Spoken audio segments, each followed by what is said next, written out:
The record button. It's hit, baby. There we go. Yep. Sags It's live. God damn it. I wonder how long it's gonna take in the first session before someone says it. All right. So let's go. So the shellbird is a beautiful creature native only to Ashar. It is the largest flying bird that the races of man and elf and dwarf know of. Its wingspan is 30 feet, and its feathers are royal blue, save for the golden plumage atop its head that curls back, giving it its name as it looks royal. Shal in Ashar means lord or master, and the Shalbird truly is the lord of the sky.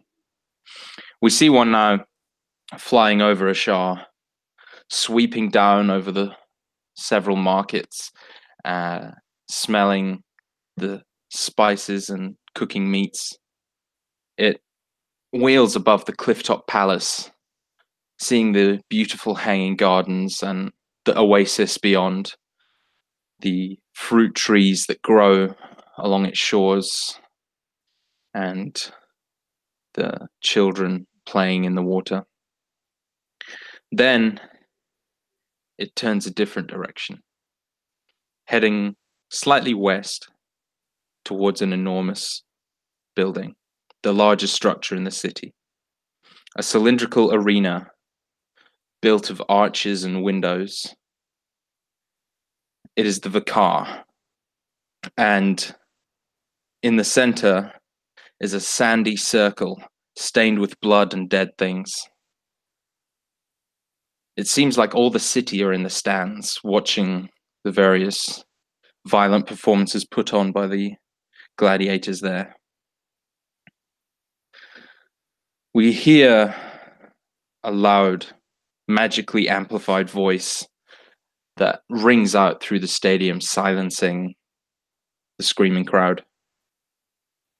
My shals, my shalers, you have seen blood spill. You have seen slaves and criminals eviscerated by monsters and warriors alike. You have been entertained. The crowd just erupts in roars. But we have one more for you. We have the reason you are all here. And the roars kind of slowly build. The crowd is getting whipped up. They think they know what's coming, and it excites them. The illustrious Shal Orail has brought 3 of his finest warriors to fight for you today. They have been promised their freedom if they succeed. The winner will receive the amulet, a sign of freedom and strength in the Vakar. I give you Argo, Selaville, and Gatas. And the crowd roars again, even louder still, and 3 figures walk out into the arena. Each of them wear rainbow cloaks that hang off them, only covering one shoulder, and each wields a sword of a different color. Argo carries a blue blade, Selaville a red, and Katas a green. And then the voice continues after the crowd dies down slightly. Now, my friends, Shaloril is under the impression that his fighters are invincible, that there are none out there who could defeat even one of them alone. But we know better, do we not? And here, the crowd just whips up even more. There's some kind of loud brass instrument playing. The crowd are roaring, and you can feel this palpable tension grow. I give you true power. He's the steam breather. And the crowd begins to go quiet. The head breaker. The sun bull. He is Amar Utu. The crowd screams in delight, a sound unlike any other. Pits of fire erupt in the arena, and steam billows from one of the other doors opposite where the 3 men entered the arena. A huge white cloud that billows out, and the three combatants step back. This cloud fills a portion of the arena, and a deafening horn blows. There are lights glowing in the steam, and the crowd begins to chant, Amar Utu, Amar Utu, Amar Utu. Something moves within the cloud. Something huge.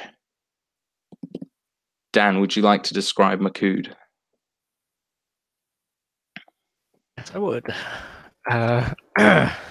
So out of the white and coloured mist steps 7 foot tall, roughly, pitch black Minotaur with 2 foot horns, and they're adorned in all kinds of gold, or at least gold looking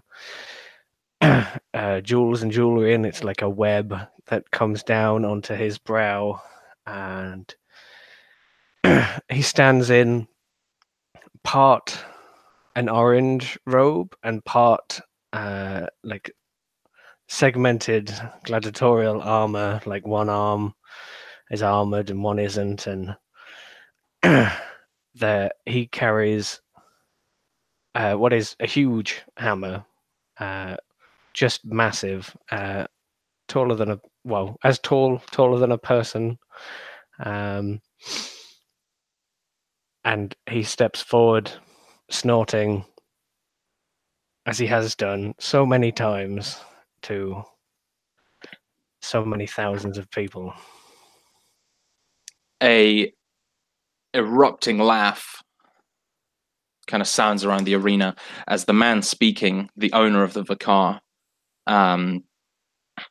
his voice kind of dies, but it has a laugh that kind of fades as his magic fades. And instantly the three rainbow figures in the arena kind of tense up and get ready for a fight. They charge together, fighting in unison as one unit. The first one goes low and slashes at the Minotaur's leg. Another stabs at his arm, catching him in a glancing blow that sends a spurt of blood out. And the other slashes across his back in another superficial cut. The crowd begins to rumble and roar as they see their hero, Amar Utu, being attacked so effectively. What does Makud do, Dan? So as one of them, the blue one, he doesn't know who they are, as the blue one ducks in for another low slash, there is a forearm that just cuts across and just like hits him in the neck and the chin and knocks him shambling to one side. There is a one-handed like hammer swipe, heavy, that pushes back the other two, and as Makud's eyes like lock with both of them, as he slowly is moving towards their like downed, concussed friend or colleague. So those two that you push back, they immediately kind of leap to stand over their friend and kind of bring up their swords. You can tell that these men are kind of too programmed to feel fear anymore. All they know is fighting, and so they're going to stand their ground and fight to the death. They're both swinging. One misses, but the other manages to cut another blow across the top of your thigh. Again, not enough to injure you properly, but enough to maybe cause you to grunt.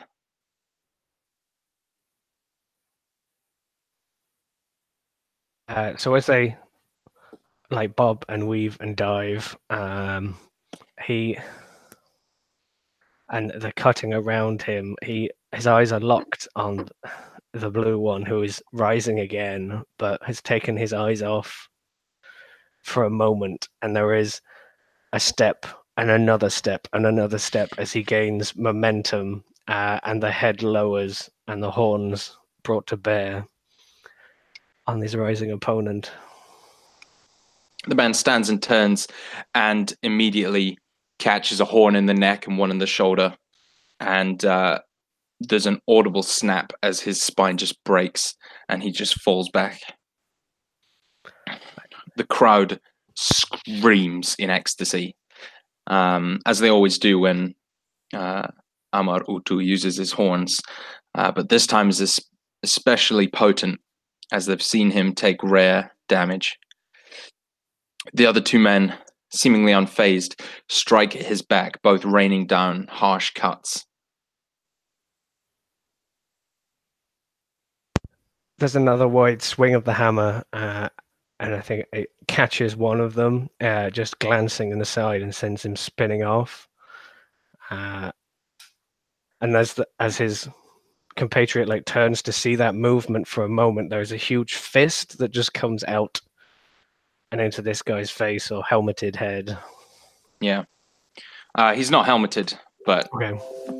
it does definitely rattle his brains. As the two men fall, maybe dead, maybe not.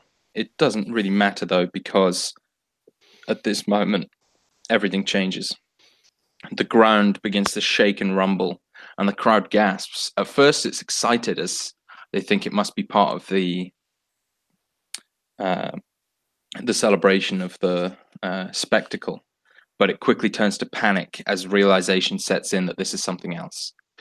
Everything around you kind of has this falling dust as the stone and sand is shifted unnaturally.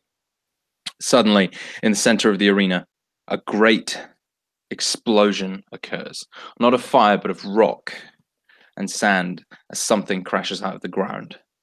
After a moment, when the dust clears slightly, you see that it's an enormous sandworm. It's only young, maybe only about 15 feet in diameter, but its wide, spider-like mouth opens and crushes boulders and rocks that have been trapped in it. It lets out a hideous screeching noise, and you can see that it's covered in this thick black bile and blood, and seemingly extremely injured. But that's not the strangest thing. The strangest thing is that atop it, there is a person riding the worm. He stands at the head, or you assume it's a he. He stands like a man, but his head is covered by the giant mask of some kind of insectoid creature. A large bug head that gives him this alien and strange appearance. He has a large staff that he is swinging over his head as he lets out this kind of strange noise before his voice too is magically amplified. And unlike the deep booming voice of the owner of the Vicar, this one is different. It's an insidious hiss, a sibilant, venomous voice that seems to come from within your own head. You hear, "Now, my children, rise." And all across the stadium, you see figures drawing weapons, seemingly from nowhere, and just begin hacking at the people near them. It seems to be random and almost out of nowhere, as though these people didn't even know it was coming. Makud, the door behind you is still open. What would you like to do? So I imagine I was one of the closest to the huge worm. Yeah, of course. Bursting out of the ground. He like stands for a moment. He was the largest thing in this arena until now, and there's, I think, like a shot of him, the silhouette of him dwarfed by the worm in front of him. He takes one glance at the other two combatants that presumably dead, crushed by rocks or something similar, and then he sees the chaos of people being slaughtered in the crowd, and I think he turns back towards that gate that you said was partially broken open or something. No, it's still open. Oh, still open. Okay. Yeah. There is like a narrowing of the eyes as he commits that creature and its owner to memory, and then he is going to move for the gate. Meanwhile, Declan, you were in the Vakar. You had seats near the front row and watched as everything exploded. You saw Amar Utu run towards the door and the giant sandworm now lying in the stadium, dead from its wounds. You have been tailing someone for a few days. He's a short, balding man and apparently is in the habit of purchasing female slaves from Lament. Okay. As such, it follows that you would be trying to find out more about this man for potential leads. But before we do anything else, please could you describe Declan to us, Dylan? Sure. So Declan is about 5'11", maybe 6 foot, athletically built, dark black hair, dark eyes, sort of a grayish color if you get close. He's wearing probably very nondescript, average, just outerwear for the area. So he'd probably be wearing something that didn't give him away as a foreigner on first glance. So I imagine light white robes or some kind of wrap. And anyone paying attention might notice that he does seem armed under those robes. And yeah, that's pretty much what it looks like. Human, Caucasian. Yeah. Nice. So this man you've been tailing, he squeals and takes off towards the back of the stadium, essentially trying to run up the flights of stairs that lead towards the door that you all came in at the top. Though he's quite fat and struggles to some extent. Okay. He, as he runs up the stairs, kind of bumps into someone else who doesn't seem like they're in place, and the two kind of bounce off each other, and then the man continues running up the stairs. Jay, do you want to describe the figure he runs into? So he runs into a human-looking woman that's probably about 5'10", mousy brown hair that's about shoulder length. She is recently arrived, so she's not quite acclimated or hasn't had the chance to change her garb, so she's still dressed in her leather armor and almost like an over kind of jacket looking thing that's brown. She has a lute that is strapped to her back with a red piece of cloth. And as he bumps by, can I make a grab for a coin purse? Yeah, sure. Can I try to notice this? Yeah, sure.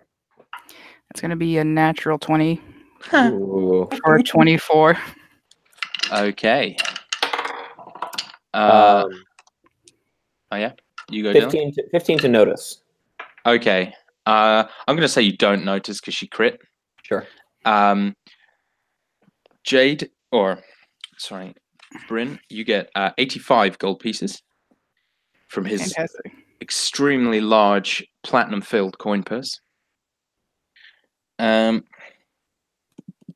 Yes, so the two of you kind of find yourselves in a little bit of a vacuum. Everyone around you seems to have run away or been killed by the roughly 20 or so people that seem to be kind of bearing down towards you. It's almost like these things see everything a living that isn't one of their number as a target. And I'm a little confused. Are the people with swords, are they people or are they like monsters? I said things, and I don't really know why. They're people, Okay. but they have wild, crazed looks in their eye, and they carry bronze weapons. And so they've sort of hacked through everyone. And so there's about 20 of them not circling you, but sort of heading for you. So they're sort of all coming together. Can I attempt to pursue the Baldy? You can. I do. So yeah. you are going. So the door he's going for is about 50 feet above you up the steps. And so, I mean, reasonably, you could go up there. You could try and go through the cultists, or you're near the front row, so you could go across the sand if you wanted. But if you're chasing the man, you're going for the steps. My goal is to try to avoid the people with swords Okay. and not engage them. So Okay. I assume that I am faster than this guy just at my base pace. Yeah, that dude's 20 speed. Okay. So then my goal is to not beat him to the door, but basically use I can make an agility roll of some kind if you want, or you just use disengage to kind of get through as a bonus action to kind of get through the Yeah. I'll say you can definitely use a bonus action disengage to just get through. Yeah, I'll just kind of weave my way through, and then with my action, if I can slip past, I'd like to try to hide. Yeah, sure. Okay, so in the door, this is, yeah?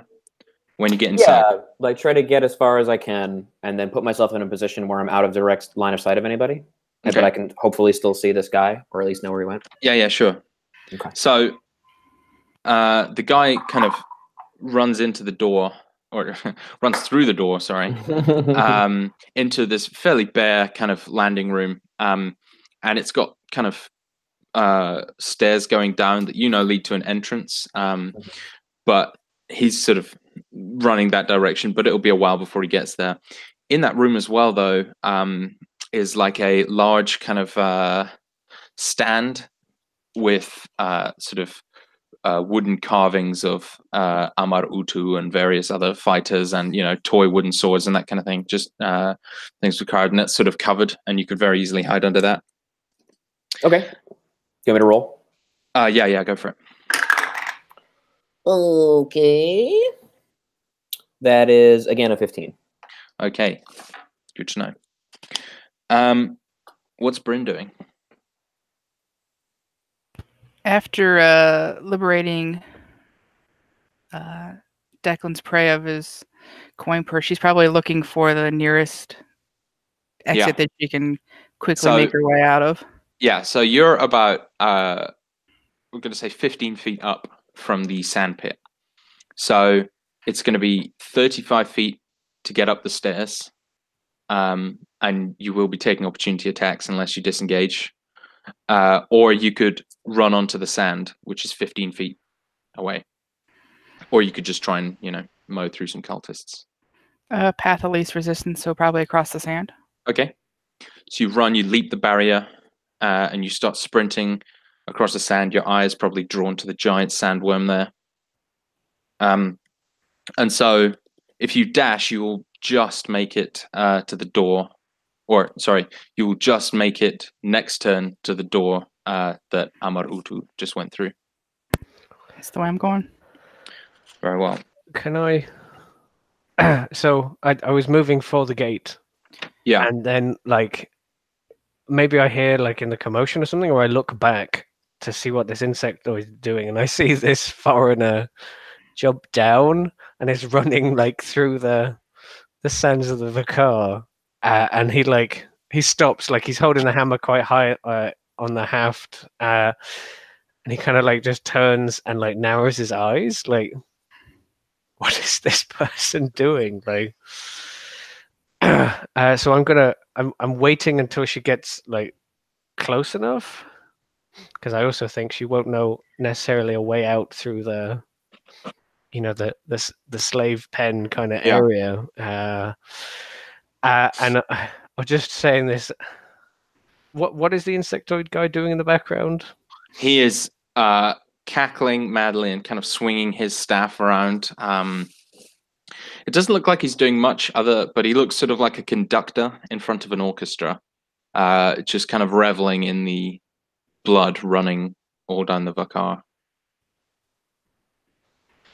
So I will, like, when she's within somewhat speaking distance in this chaos, or for my quite loud voice, he will.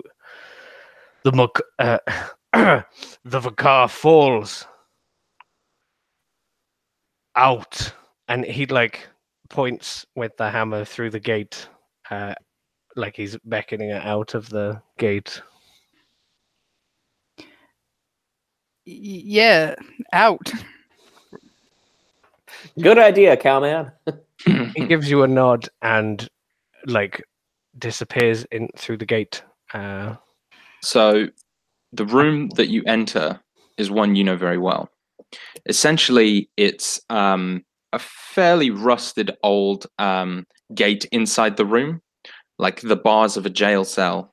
But it's essentially like a second, locking mechanism. So they'll put someone through it and then kind of lock them in between the two gates. Yeah. And then when it's ready for them to make their entrance, then they release the outer gate. So this one is locked. Yeah, I thought so. So as she's still running to catch up, I'm going to like go to work on this gate Sure. with the huge hammer. Go for it. Make me an attack roll, please. Oh my god. Dice rolls and stuff.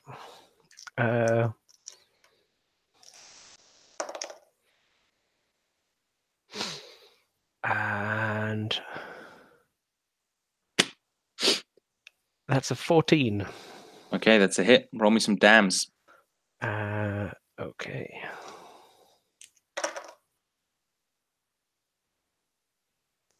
That's 11 damage. Okay. And the gate just off its hinges. I like push through the wreckage. Yeah, there's usually a good deal of guards here. There is not at the moment. And you see there's only one door to get out of here. But before we do that, there is someone else we haven't noted.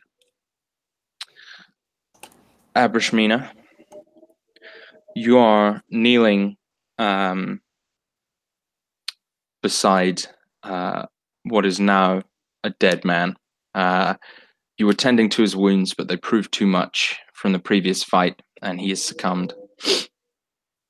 You are now sort of praying and giving him his last rites, and you hear this rumbling and chaotic screaming and terrifying sounds from outside as you kneel there.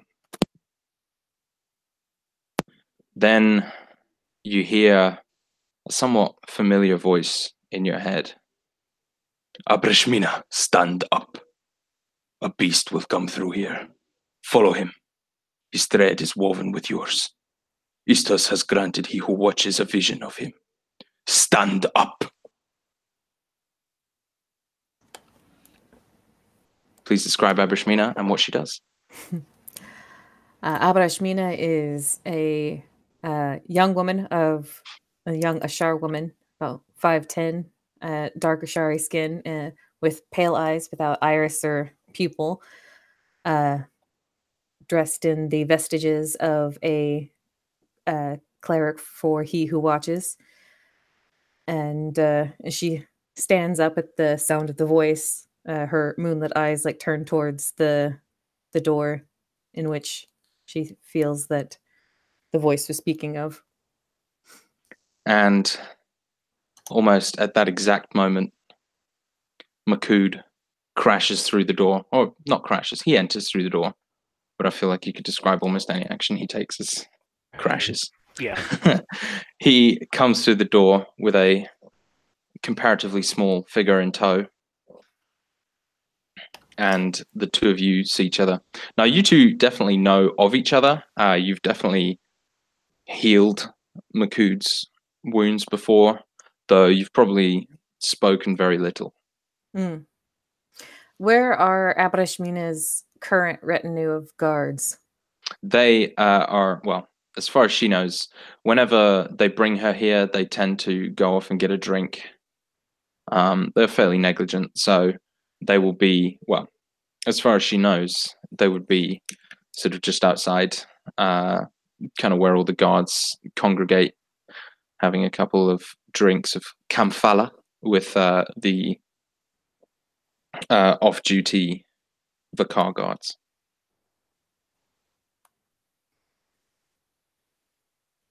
Right, and so she'll stand and like walk towards Makud calmly with the kind of long fingers like wrapping around like the holy symbol at her neck with the seeing eye of the watcher and his crescent moon to represent the endless night. And she's going to kind of look up at him and say, I was told to come with you. There's like a cock of the head. And he kind of like scans the room for the next door. Yeah. There's a door kind of directly opposite the one you've just come in. Then come. And he just like charges past you, head down, like into the next door. So the three of you charge into this door and through this door. And inside you see a battle in tow. There are 2 guards here and 3 of those strange maniacal figures. The 2 guards kind of turn and see you enter and are caught between you behind them and the guards in front of, and the strange figures in front of them, and don't really know what to do. And as a result, the figures just cut them down. And you 3 are faced by 3 crazed-looking individuals. And I think we're going to roll initiative.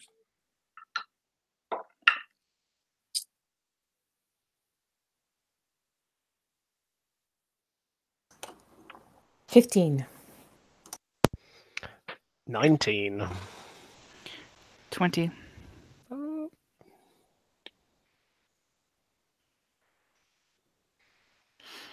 Nice. Okay. Bryn, you're up first. So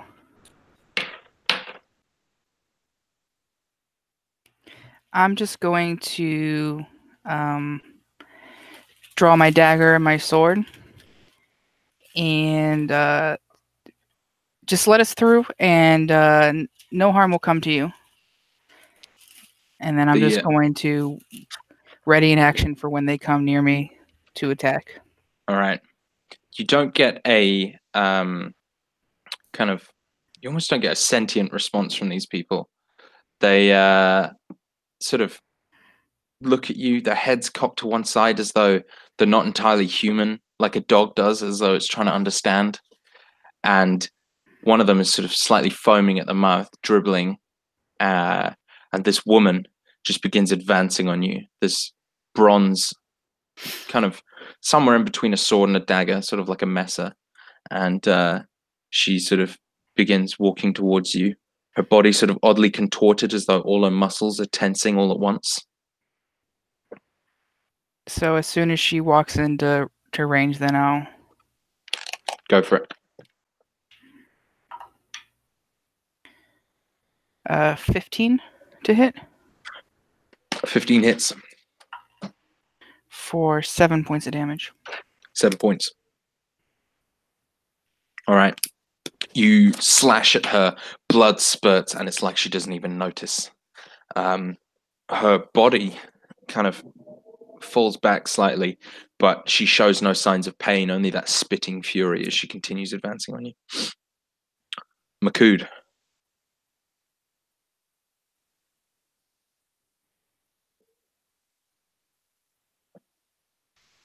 Who'd like looks to the dead in front of him, the guards, but also these creatures that are soon to be dead too.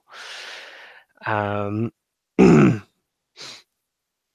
have like 10-20 foot run up, or are they closer than that? They are, well, one is closer than that. The other ones are about 15 feet. Okay. So he like starts moving forward, gathering momentum, and he's gonna basically he's aiming to like push through and past, but he's going to swing with the maul into like the side of one of them as he goes by. Just Nice. like doof, doof, doof, doof, and then swing. 17. 17 hits.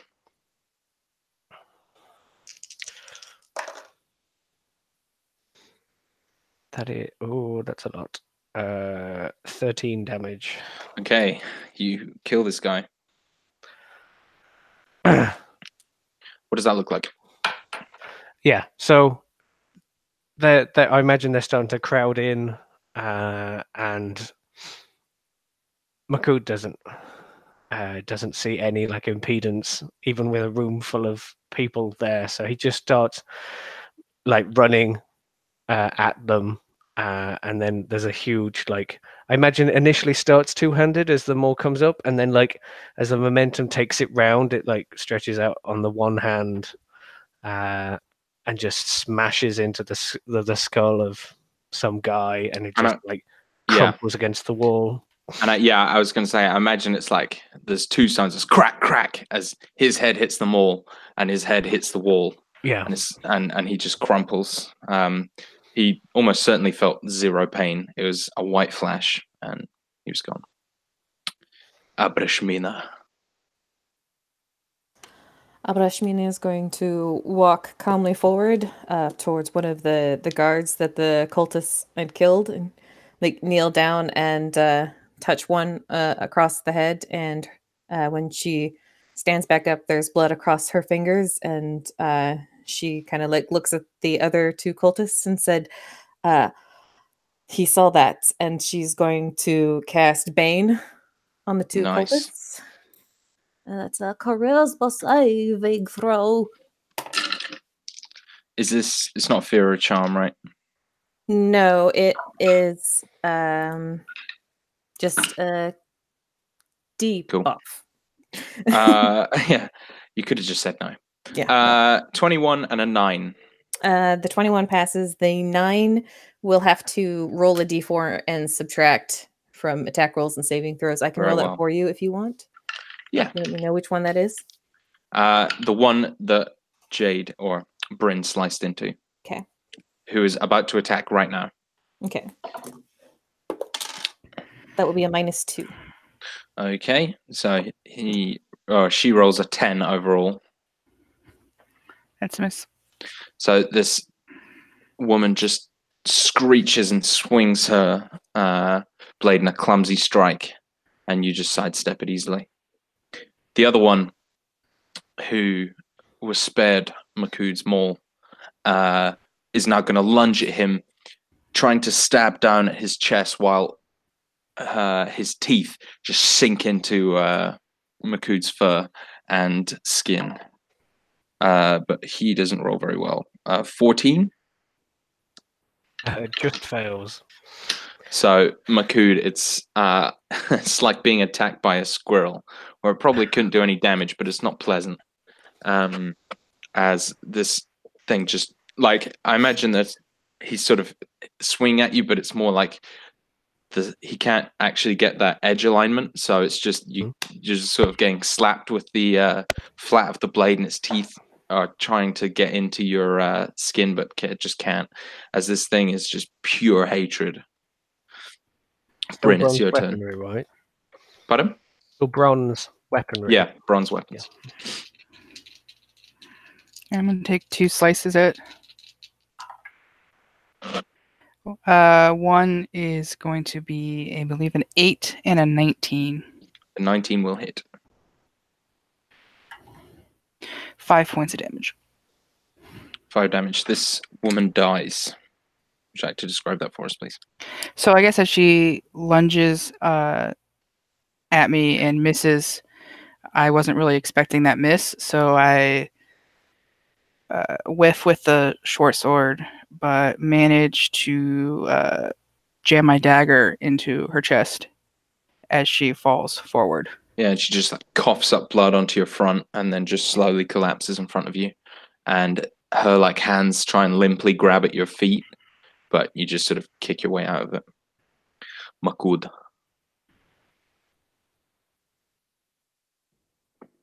How many are left? One. There is one left. The one biting you. The one biting me currently. Yeah. Can I roll as if I'm hitting with the maul, but what? Just as a flavored attack, I want to basically try and grab his foot because he was like, Yes, and then just smash him against the wall. you may. Okay. I rolled exactly the same thing, so 17. Hit. 12 damage this time. He is also dead. Yeah, so as that guy like has kind of leapt on me and is trying to bite me and also like shank me with a sword, Makut just like wrenches him off, and in the same way as he uses the maul by like holding the far end of the haft and like swinging it, he just swings this guy bodily into the side of this tunnel. Yeah, I imagine he's sort of like that guy who dies on the sign in the first Deadpool, where he just his body becomes an accordion. Yeah, just crunch. Right. So, Declan, you're currently crouched beneath this sort of merchandise table. You heard a couple of the cultists run past you. You're not sure how many, but most of them seem preoccupied with murder outside. Do I still have my eyes on the gentleman that I was tailing?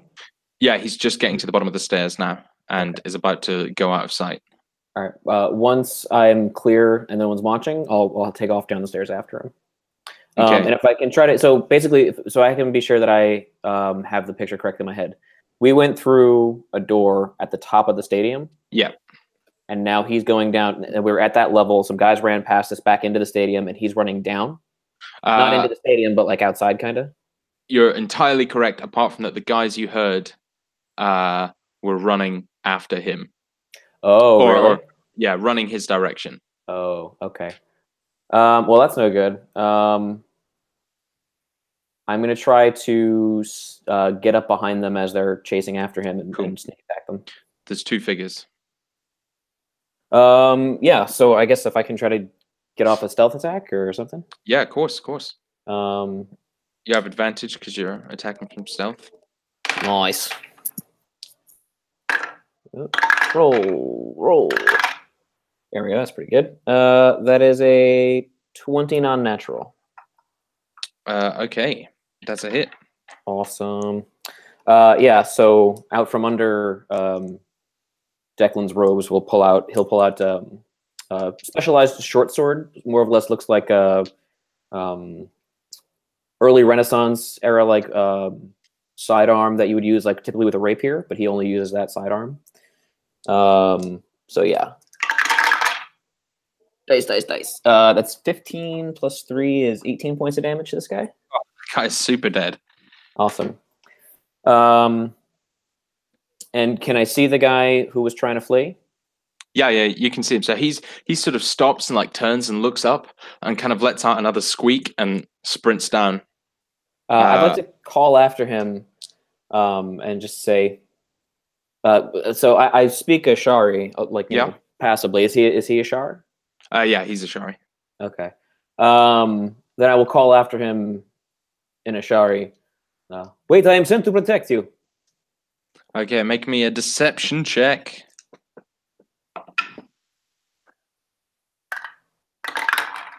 Natural 20. What's your modifier? He Plus crit 0. as well. Okay. I'm afraid then you both crit and he has a +1. Okay. So he's not going to buy it, but because you crit and because he crit, it's sort of a stalemate. So he sort of freezes in place for a moment, shakes his head, and then turns and starts running away again. But he definitely paused for a moment, which allows you to catch up. Okay, but I still have one more guy to take care of. You still have one more guy to take out, but if you can take this guy out quickly, you stand a very good chance of catching up to him instead. Okay. Do you want to wait till next round, or do you want to just finish it now? This is your combat. That guy's going to turn and strike you though. Okay. But it's going to miss wildly with a natural 2, and he just swings and there's a clang as he hits against the wall of the stairs that you're on. Nice. So I'm going to use my bonus action this round to use my Unwavering Eye and try to... It's a opposed insight versus deception on his part. Okay, these guys are not very insightful. Yeah, it's a 6 total. No, it's So charisma. it's Or, it's their deception versus my insight. Oh, it is a 8 total. Okay. With a 10, I win, which means I don't have to hide to use my sneak attack, or have any other kind of things. I can just use it. Very cool. So attack with my short sword again is a 17 on the die, which puts it at a 22. Hits. Nice. So sneak attack one more time. 13, 14, 15, 16. Super dead. So, and just for flavor, he's going for stuff that's not going to kill them immediately, right? Like incapacitating wounds, where, if nobody tends to, like, they're bleeding, they might die real soon. Okay. So But it's he's sort not- of like yeah. slashing the inner thigh. Yeah, that exactly. type of stuff where it's like, that's going to kill you, but, not There's right a chance now. someone might save your life at some point. Yeah. That is cool. And then, he's used his bonus action, but he'll use the rest of his movement to try to catch up to the guy. Yeah. Do I know this guy's name from having tailed him or done any investigating about him? Yeah, you do. He is. All right, let me just find it. Yeah, he is. I'll put it in the chat as well. He is Ardeep Sangera. Ardeep Sangera. And does he have any ties to any criminal organizations? So he himself doesn't have, from what you've uncovered, which is limited. He himself doesn't have any specific ties to criminal organizations, but he is he's a frequent customer of the kind of underground slavery black market, and is generally known as a pretty awful guy, though his tastes skew towards women from Lament. Mm-hmm. Tends to be the more northern they are, the better, but any port in a storm sort of thing. Sure. And yeah, he's just a through and through scumbag. All right. Yeah, I'll take off after him. Okay. Let's see. Yeah, we will quickly jump back to the trio surrounded by dead cultists and guards. There's 2 doors out of this room. One,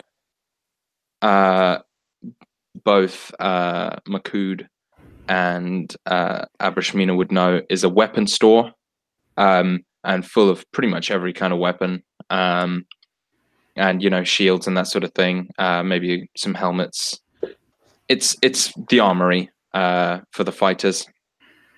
And the other door kind of leads into the central thoroughfare. That's sort of the ring that goes around the bottom of the arena, where all the staff kind of move around and how they get around the arena without getting in the way of the customers. So what would you all like to do? Is Abrashmina armed? No.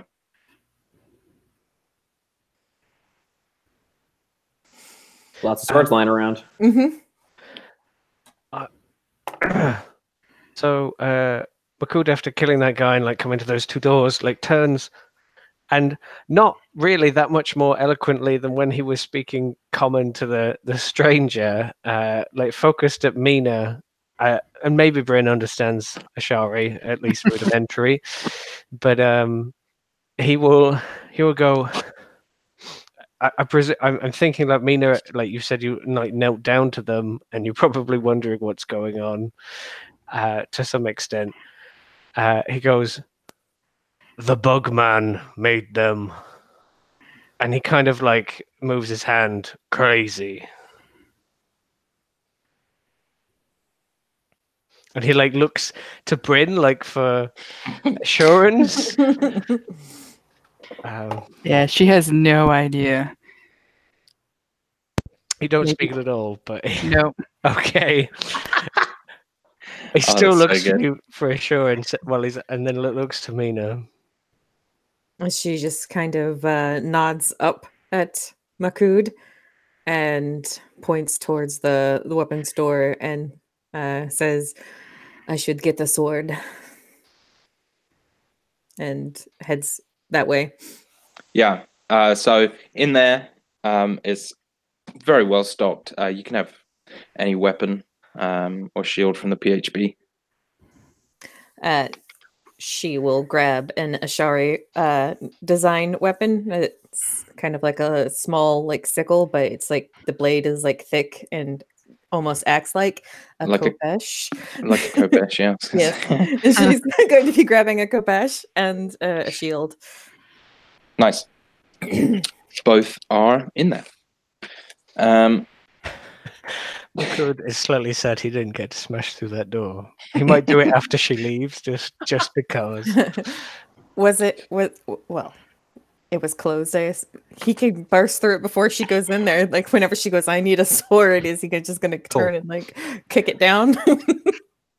Yeah. Totally. You let do have the that words, moment. I'll do the doors.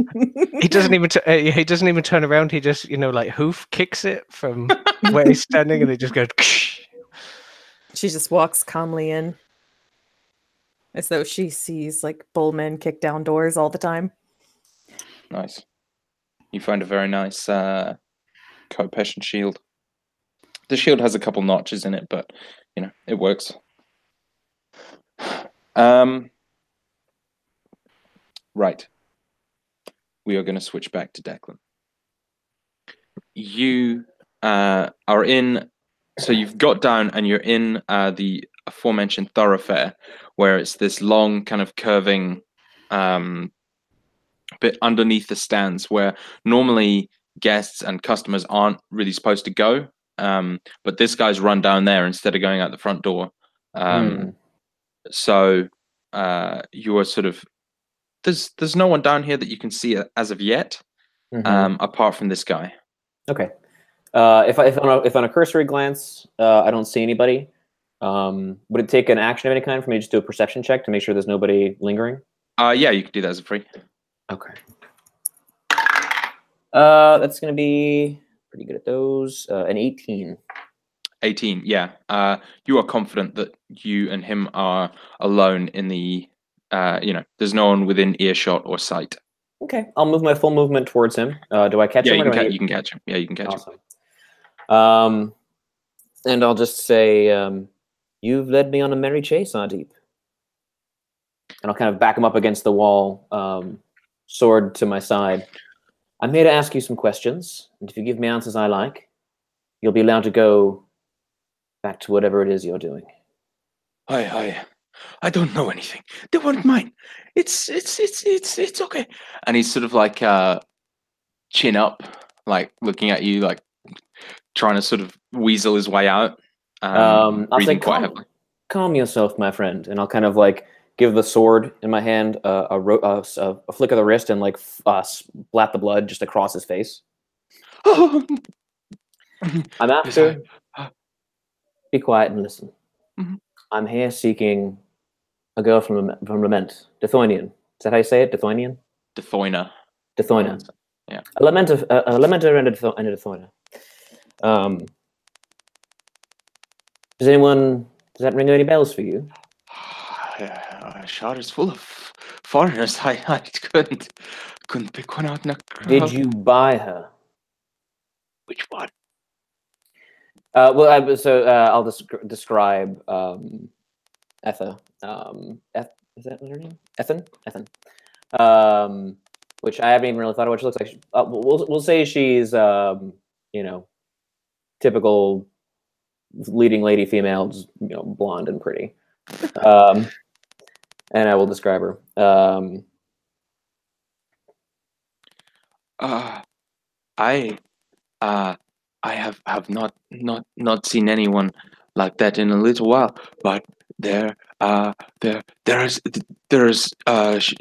auction. I'd like to use my insight powers to try to detect a lie. Very well. So that would be a 19. Okay, this guy is not a hardened criminal.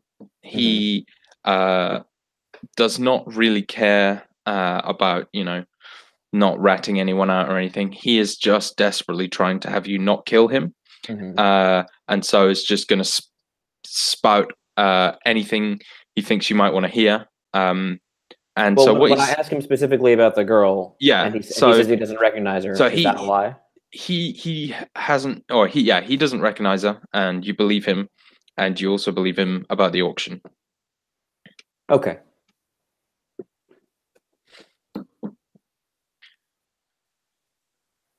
I believe you. There are many people who come, slaves who come in and out. It's hard to pick specifically one from memory. Quiet yourself, rat of a man. You're lucky today because I believe you. I want you to know something. I've come to the city for this specific person, but while I'm here, I will suffer no injustice. You can be my ally in this, or you can suffer. If I come to call upon you again, you will have more information for me about this girl, about the slave markets here, about anything I should wish to know. You'll do this for me. Of course. Make an intimidation check. Sure. 13? 13. Oh, okay. Yeah. Yeah, you're lucky this guy's negative charisma. He nods. Yes.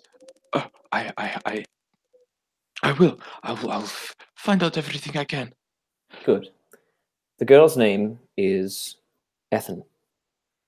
Ethan, name I wrote down. Where is it? That's a strange name. Teowin. Teowin. Teowi. Teowi. Oh, no, you're right. Teowi. Teowi. Ethan Teowi. Yes. Thank you.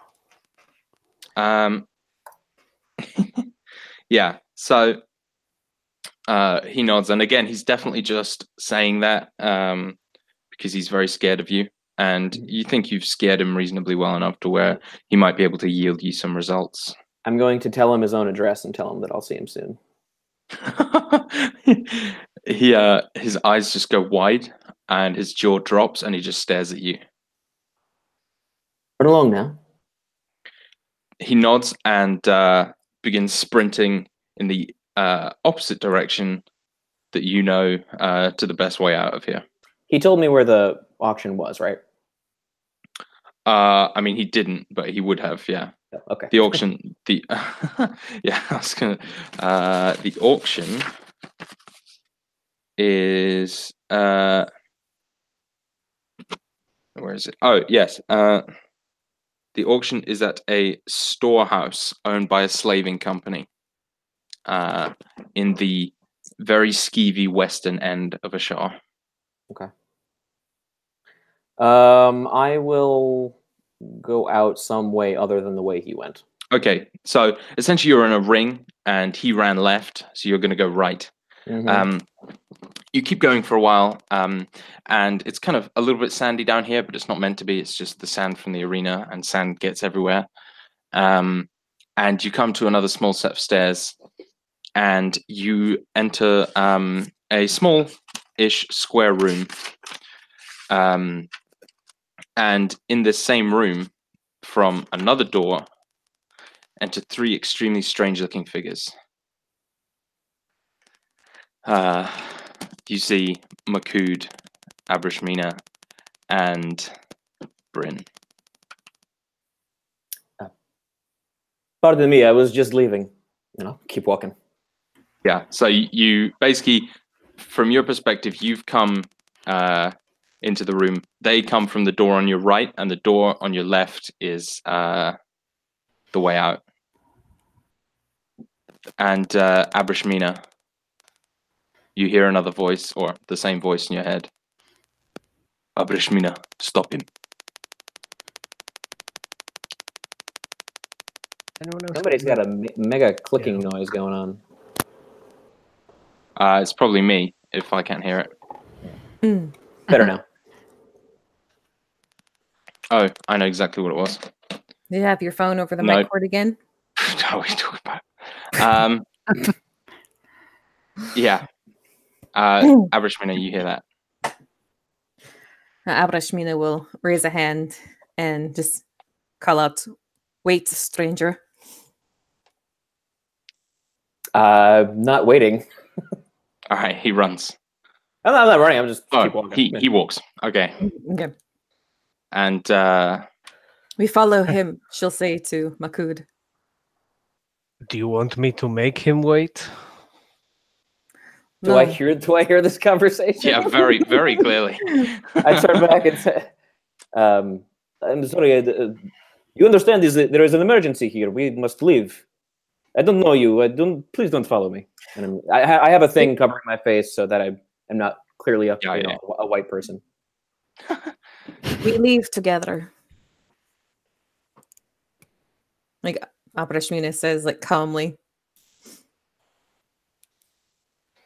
And just kind of is calmly striding after Declan. He's just kind of going to do the why are these people fine. following me walk? Yeah, no, it's totally fine. So you enter another room, and this one's a bit larger and a bit kind of better decked out.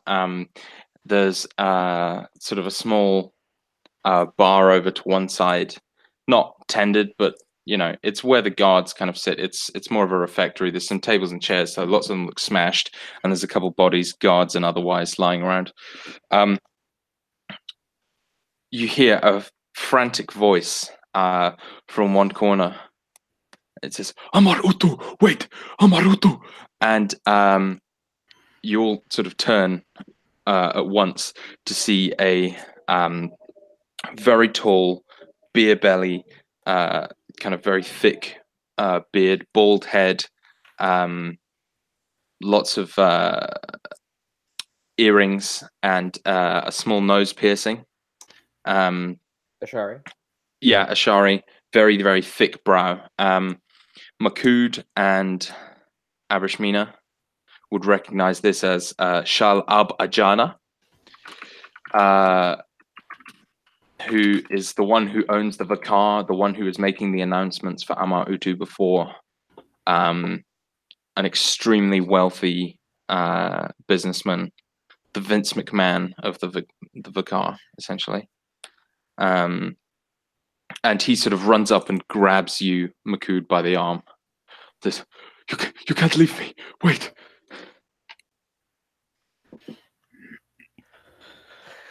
I look down at him, and he's not treated me particularly poorly. Like, no, he's treated you still as a slave, but as his favorite slave.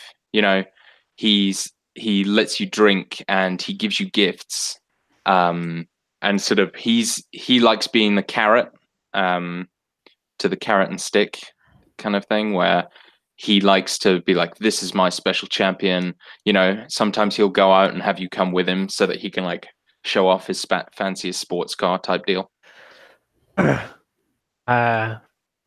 Yeah, so I look down at the guy, at the man, and we cannot stay. And he says, if you get me out of here, I will give you your freedom. I will give you money, whatever. Please. Stay close. And he just like nods. Thank you. Thank you. Declan, as these very strange people are following in his wake, is going to start sort of like scanning the room for if there's any secret entrances, tunnels, passageways. And then once he kind of hears this exchange, he hears Makud be referred to as Amaratu, and this guy is his owner. He'll call back and say, Shalabajana, are there any secret ways out of the building? There are a few, but the quickest way is right there. It's the front door. Do you not think that there might be enemies on the other side? Oh. Yes, maybe, yes. There is the rat run, the servant's way out. It is through here as well. Can you take us there? He nods. You must protect me, yes? You promise? And he sort of like reaches out a hand as though you're towards you, as though you're like a wild animal who could kind of strike any moment. I promise until we are free of this place, no harm will befall you. Thank you. You're a good man. Yes. And he sort of like directs you, but not wanting to go first, but sort of points you. And there's like a small wooden door that's about 5.5 feet high and quite thin that he points to as the servant's way out.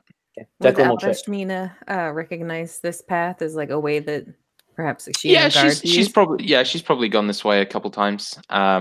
It's the guards are generally quite big, so they don't like using it as much. But you know, if it's super busy and there's too many people around, then she would take this route. And you know that it sort of comes out round the side, not at the back, but round the side of the Vicar. So the Vicar opens out onto a scene much like my overlay, like a sort of wide square with a market, and this kind of comes out in an alley beside that square. So it's just a bit out of sight, out of mind for the servants, or slaves, not servants. Mm-hmm. Yeah, Abrashmina would kind of like start leading the way, like ducking through the very, very short door. And I'm sure like Makud probably has to like crouch and go sideways. Yeah, it's going to be extremely uncomfortable for Yeah. Makud. Makud is just like standing there, like as they all like file in. Yeah. I'd like to call out to Abrashmina and say, my lady, if you would not mind allowing me to go first. And she'll just kind of do like a sweeping gesture and say nothing and let you pass. And then I'd like to just be keeping a very sharp eye out in front.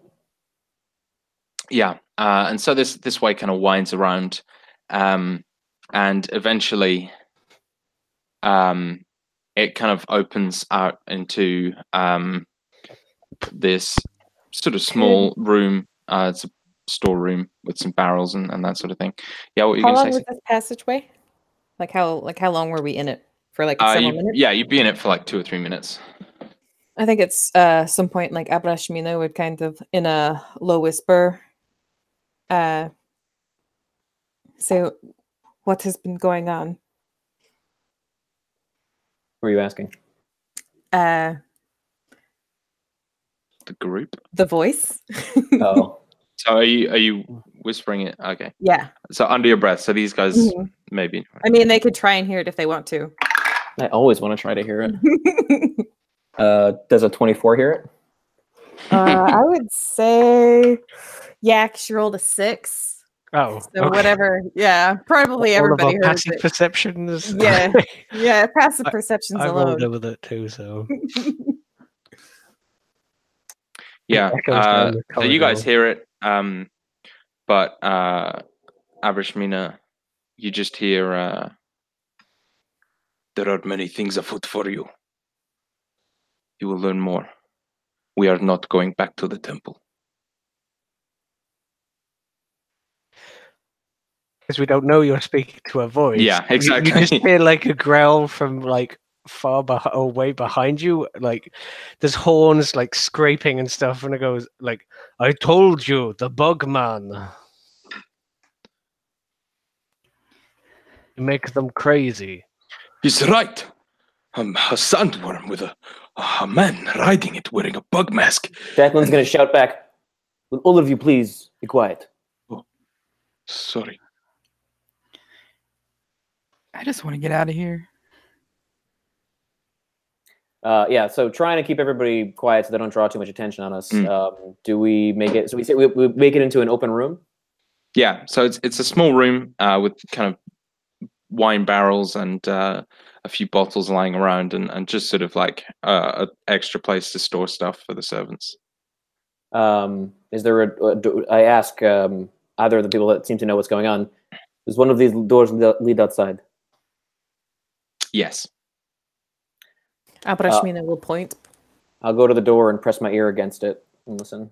You hear the sounds of distant commotion, sounding like it's coming from the market square. Okay, I'll crack the door open a little bit. Take a look outside. Outside, you are greeted with a very small one of Ashar's countless alleys, and it appears empty. Okay. Perception check again to make sure course, that's what is true. That's going to be 19. Yeah, you're confident in your assessment. I'll throw the door. Well, not throw it, but I'll open the door for everybody. Step outside, and say, "Very well. This is where I leave you. Good luck." And I'll take off. I imagine that Declan has like an apartment in the city someplace where his like lab equipment is, and like his sort of base of operations. That's where he's heading. Yeah, you can maybe rent a place. As he starts to walk off, Abrashmina is going to lay a hand on his shoulder and say again, "Wait." For what would you have me wait? Who are you? I am Abrashmina Adeline. I am a servant of He Who Watches. Yes, I can see this by your markings. What do you want with me? I feel we are meant to stay together. I am a married man, and I'll point to a little ring on my finger. I'm sorry. And I'll turn around and walk away. Not that way. And like she like hand will try to tighten, but like she's very physically weak. I don't understand. I'll look to the two obvious warriors behind her and say, "Are you with this insane woman? Would you please take her? I cannot be responsible for her as we wander through the city. As I wander through the city." You would insult a servant of the Watcher? I am not a crazed woman. You hear Shal Abajana kind of like suck the air between his teeth and like uh-oh type noise. And she's going to grab the veil around your face and pull it down. It's like, no Rashari would speak to me in such a way.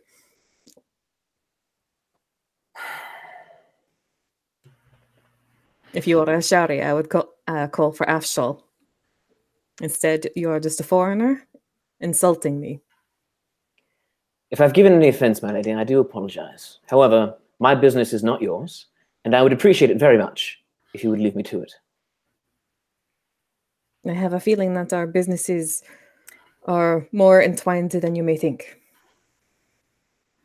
Unless you have some hard evidence of that, I'm afraid my previous assessment of your character stands in my view.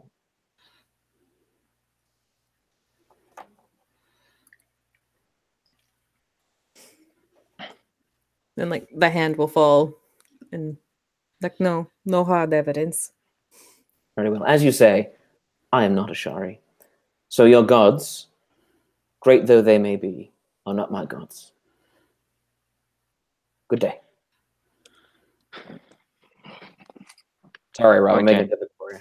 Hey man, I fucking knew this would happen. I'm a genius. I just want you to remember that. I'm just resisting Makud decking you and taking your unconscious form with us. But okay. Why? Because that's You just insulted a god touch. That's what you did. I mean, he also is from a place of violence. Sure. So Shal Ab Ajana turns to you, Makud, and he says, "You were always my favorite, Makud."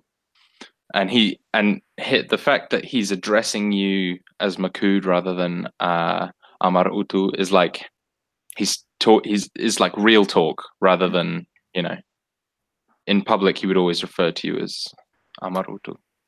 And he says, if you would take your freedom and work for me, I would pay you very well. I regret to lose you as a fighter.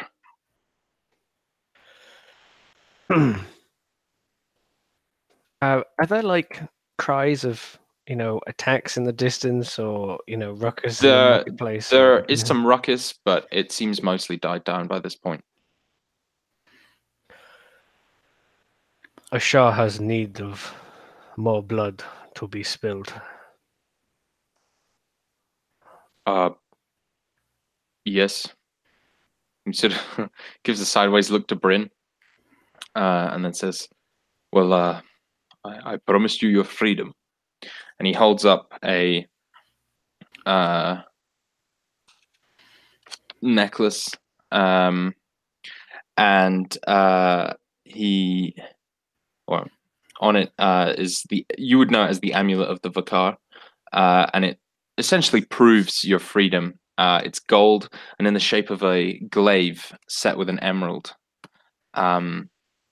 You know that this, or kind of everyone knows this amulet in Ashar, and it's sort of like you have to kind of be one of the all-time greats of the Vakar to earn one. And showing this would truly be a sign of freedom to anyone who would question that.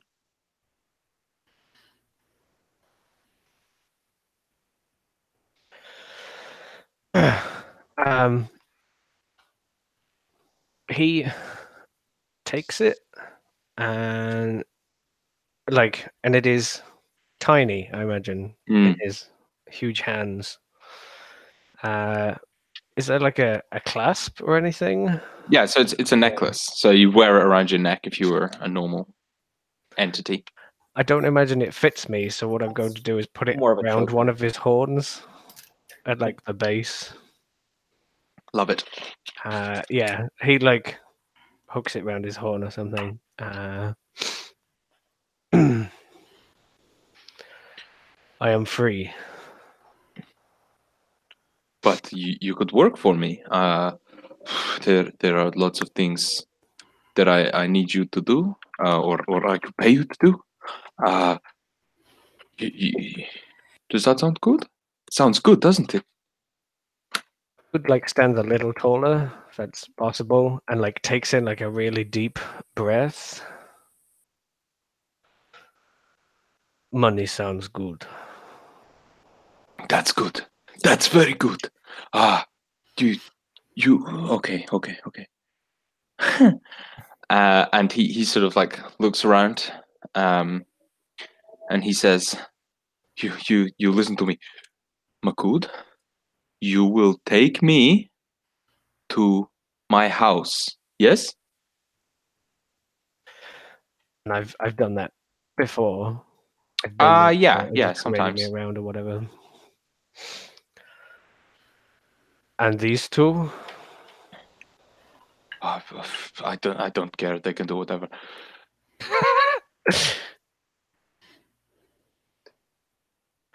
Makut like switching to common in like in the really slow, broken way that it did before, and he just goes, "You come," and it's obviously a question. So badly phrased. I'm just looking for a place to stay safe. So you seem like someone that can handle yourself. So yes. And Abajana switches to common as well, and he says, there are many good inns nearby. I could pay for you to stay. You could help me look after or you could help look after me. There are many things that that you could do for me if you. And he looks. He's like doesn't really know what to do, and his default is like offer money for services. So That he's type kind of of work just tends to come with strings attached. what these strings? Strings. Oh, no. I don't think so. His common's not so good. Better than Makut's. We'll hammer out the detail. Yes. You want the hammer? No, I don't. I don't want the hammer or a hammer. Abrashmina kind of jumps in, not really caring that she's interrupting, and say, I am not going back to the temple. Makut is like halfway, like puzzling, like offering his massive hammer to bring in, and then like turns to you as you say that. Sorry, Shell was going to say something. And he just says, well, oh, okay. And you sort of, you see him kind of like, he stands up a little bit straighter, and you can see that he's sort of kind of got dollar signs in his eyes a little bit. He just sort of considers you for a moment, and then he says, you would be welcome to join me at my estate.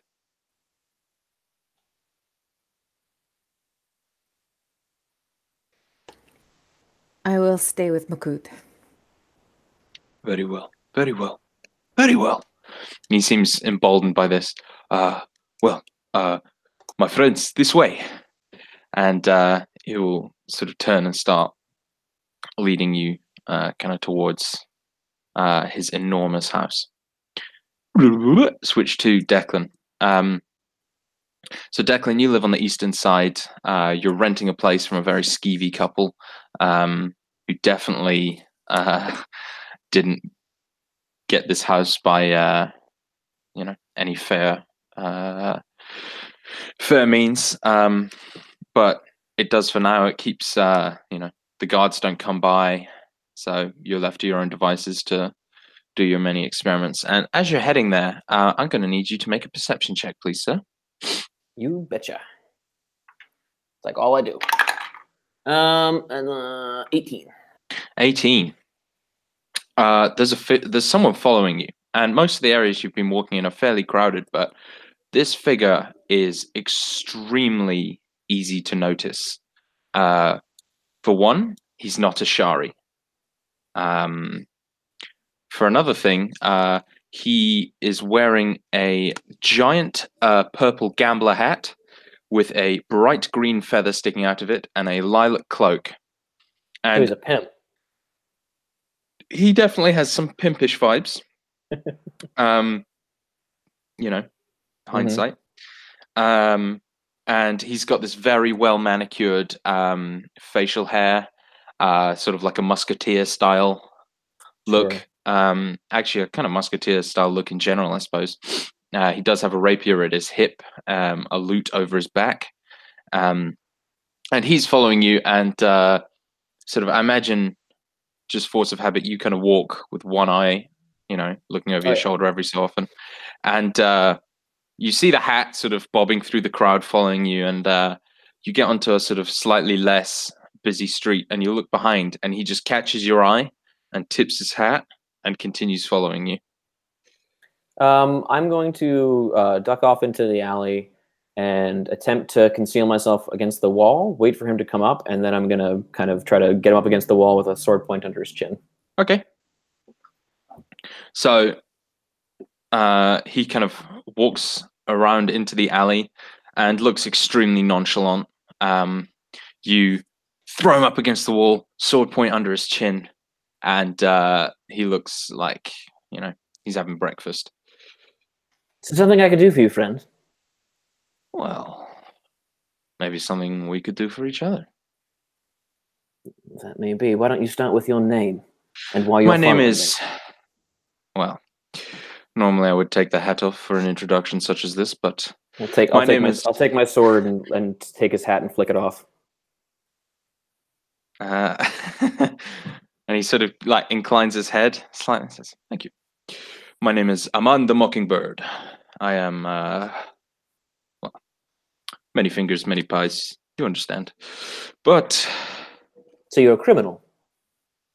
A criminal. That is, well, accurate. Go on. I don't know.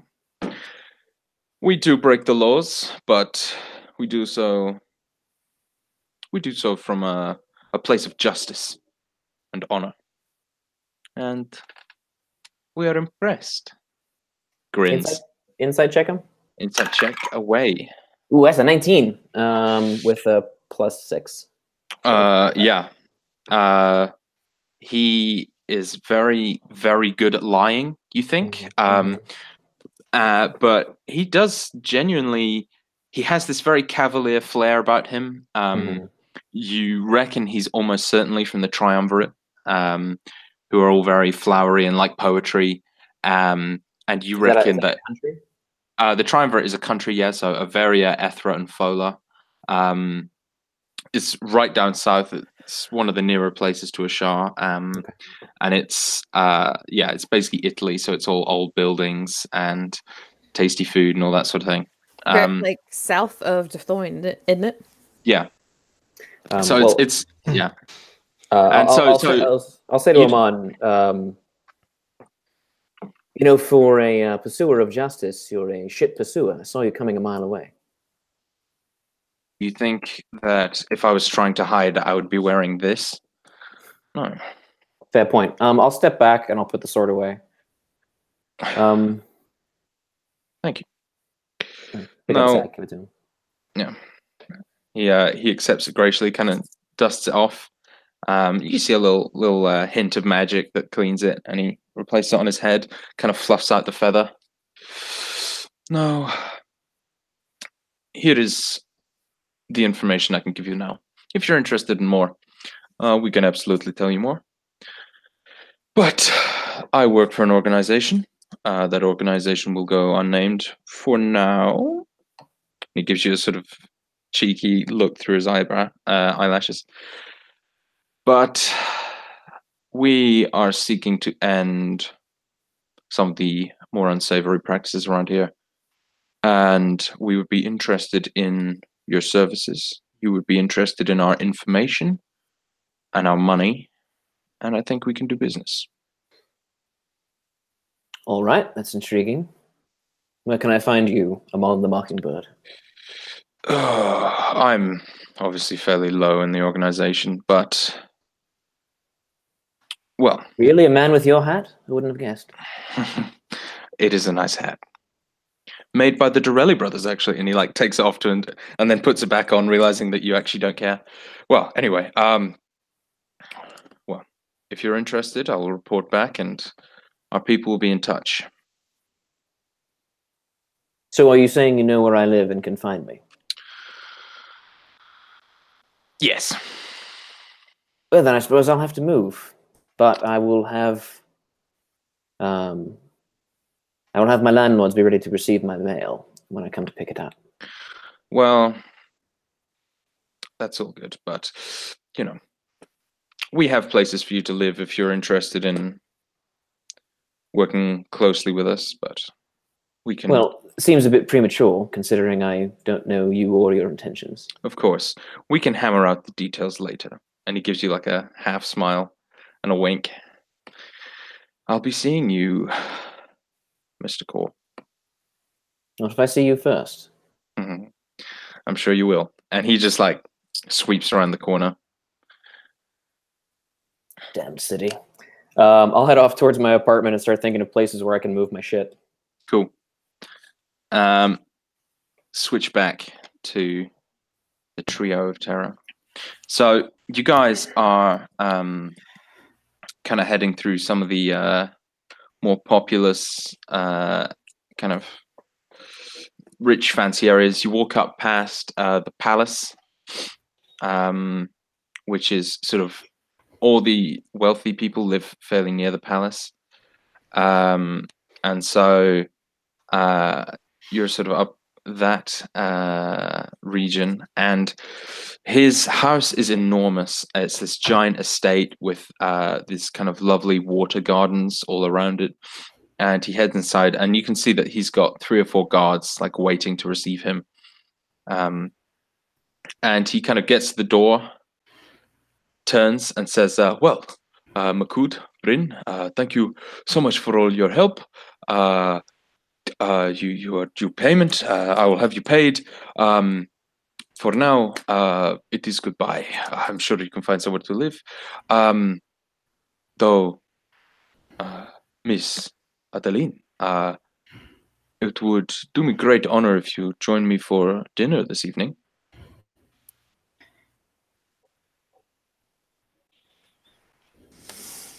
Abrashmina kind of like looks over Bryn on Makud and kind of waits in silence for a moment. Or not? More guidance?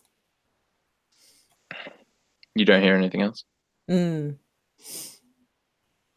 So she kind of like looks over them, pauses thoughtfully, perhaps like a bit longer than one normally would, and look to Ajana, and repeat again, I will stay with Makut. Okay. All right. Well, that is maybe If you next would time. like me to join you, perhaps Makud and could join as well. No, that's quite all right. Well, I will see you on your way. But thank you for all your help. And he's sort of like tapping his leg very quickly, like he doesn't want to be outside anymore. Good day. And he just will sort of turn and head inside. And then a moment later, if you guys don't do anything, a moment later, another slave will appear carrying 3 sacks of gold and hand them each to you.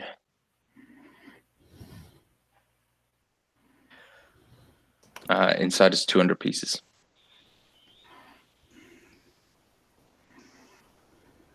Each, obviously. Stash that away. That's what I get for being a lone wolf. Exactly. Man in a fancy hat. Yeah, I imagine they sort of stand for a moment, like as he just disappears, and like maybe there's like a bird tweeting, and I think Makud just like slowly folds his arms while standing in front of like these 4 guards. Like if he wanted to go in, they're not stopping him. and you see them all like give each other sideways glances as Makud hasn't turned around, like, oh fuck, are we gonna have to fight this guy? And then I imagine the gold arrives, and Yeah, he like hefts it. puts on his horn. Yeah, put the purse strings around his. You're like the horn. goat from Hoodwinked. I don't know if any of you seen that fucking train wreck of an awesome movie. So, what would you all like to do then? You're standing on this man's porch. I guess we should see about accommodations. At least that's what I plan to do. Makud like turns his head slightly, like trying to work out a place to live. Yes. Yeah, or at least stay for a little bit. I don't know how long I plan to stay here. It's pretty uncomfortable.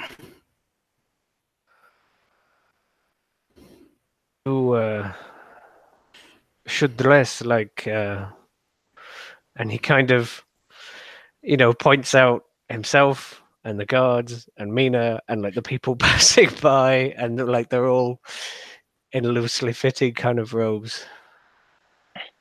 Feels good. Yeah, but I don't think that would stop a blade.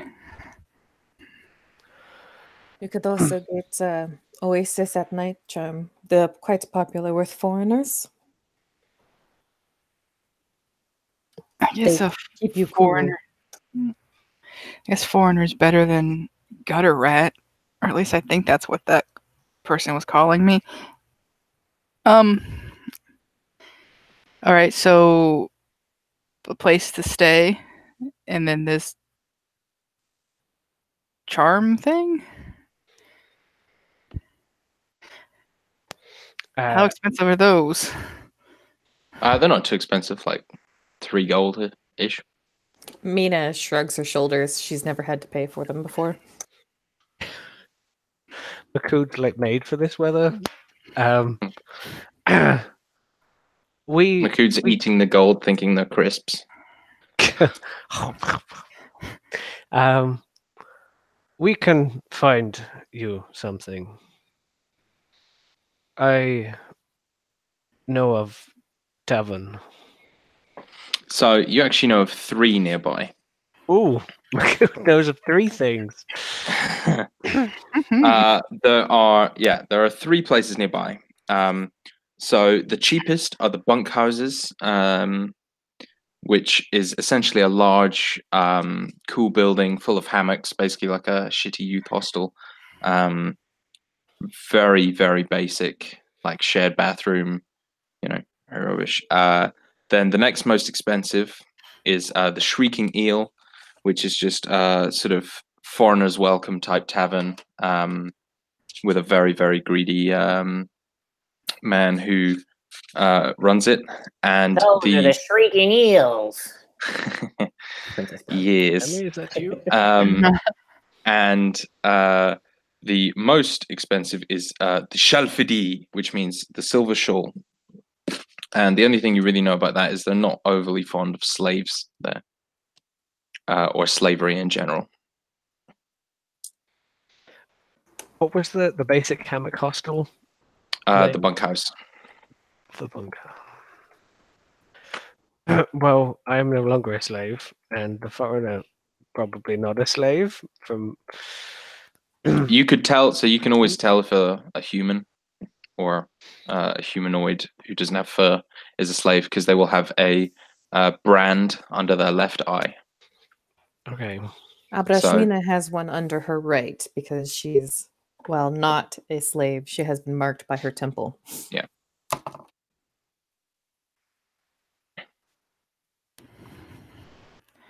So under left eye normally. So Mina has slaves under have right? So every slave you've ever met has a brand of who, like the family sigil of whoever owns them, under their left eye. But Abe has a brand under her right eye, which is a symbol of he who watches. Okay, so she might be accepted in a place like the Silver Shawl because she's faithful rather than a slave. Who knows? Who knows?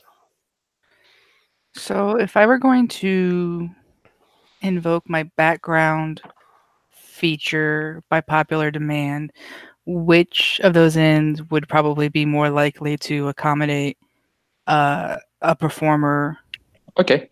So, kind of word on the street, what you've heard, the Silver Shawl is actually more like a hotel with a bar in it. It's extremely nice, real expensive. And so like live music isn't really a thing, because like you don't go there to drink. That's where like you go when you have money and you want to stay somewhere really nice. The Shrieking Eel is like your classic tavern. They love live music, they love drinking, they love gambling. And then the bunkhouses, there's always someone trying to sleep who'd get annoyed at a loud noise. So if you want to play music, your best bet is the Shrieking Eel. And probably some foreigners, Yeah, homesick for the sounds of home. definitely. And real drunk on Kampfala. I don't know. I think the Shrieking Eel might be our best bet.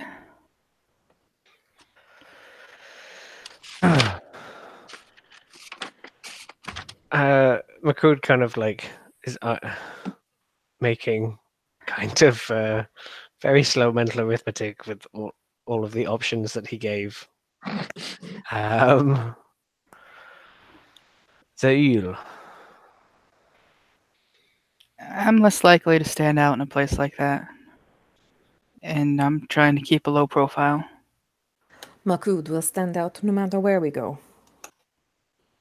As will I.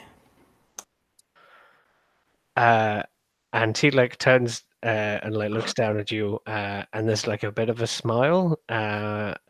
Stand proud. I stand proud wherever I go. And Abrashmina kind of nods in agreement, as if to say, "Yeah, that's what I said." And then they walk to the eel, I guess. Very well. Does there happen to be eels in the oasis? There are not. No, they're not local eels. Unfortunately. Does that mean they import them from a certain place? I wouldn't know anywhere that sold eels. Okay. The precious sources. Yeah. Precious. There is that sound, princess.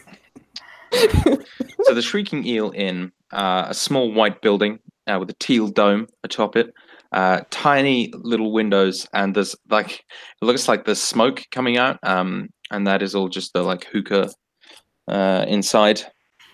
You open the door, and there are just like cushions all over, surrounding all various water pipes that smell of different spices and kind of all have different flavors, and it's fairly busy. It's not rammed yet because it's still like it's afternoon. It's not quite evening. You see, there's a kind of really short, sort of local looking Ashari woman behind the bar. She's kind of pretty, but and she's in her sort of mid to late 40s, and she's got a kind of grey streak through her hair. And as soon as you open the door, everyone kind of glances up and then does a sort of double take at this trio. And you see a figure kind of come scuttling around from behind the bar towards you. And he says, "My friends, it is great to see you." And he sort of like opens his arms wide as though he's known you his whole life. He is a kind of stocky, short, very fat man who is just he's again looks like he's from Lament, not Ashar, and he is just covered in sweat, seemingly constantly. And he's got extremely bushy eyebrows that there's like actual beads of sweat that sort of drip off when his head moves, and he kind of scampers up towards you and he says, "Welcome to the Shrieking Eel. We are honored to have such wonderful guests. Come this way, this way, this way." And he grabs you, Makud, just by your shirt and just like pulls you towards a hookah. I guess Makud goes with it, because otherwise he's just going to be pulling at an unmoving object. So I think he'll be disarmed by the friendliness. He's maybe not used to quite that friendliness, and will be pulled over to a large cushion. And you see there's a good deal of people staring at you in here, but it doesn't seem to bother him. And he says, "My name is Visigo, and this is my place. You may have anything you want as long as you pay for it." Now, what can I get you to drink? Kamfala? Good choice. 3 silver pieces. Unless you are buying 3 or more, then it's 2 silver pieces just for you. Makud, like, now sitting, but still probably at the same height as Yeah, people he's ready standing to- up, like, turns to the others. And is there no indication what they want to drink? Give us 6. And I just push, like, flick the money at him, or give it to him. Actually, he gives it to him, like, huge hand, like, really gently. Tiny gives the man gold. the money. Yeah. He says, 6 it is. And he scampers away and comes back with a tray of 6 shots of a sort of translucent cinnamon-colored liquid, and places the tray down next to the hookah. And he says, "Here is your change. Although," and he's holding 6 silver pieces. He says, "Although, if you're interested, we could gamble for it? Not really much of a gambler. And I'll get my loot out and kind of start begin tuning it. I bet that's not true. Everyone's a gambler here. What would we gamble for? Oh, you have never played a lud. Well, we will play a lud, and if you win, you will have another round of 6 on me. But if you lose, I get to keep the change. That's a fair deal, no? And this is Makud's change. Yeah. But anyone smart enough would realize that his maths is slightly off. Yeah, There, probably on purpose. yeah. Abrashmina would say, but 6 shots before only cost 2 silver. Of course, you're right. How silly of me. 9 shots it is.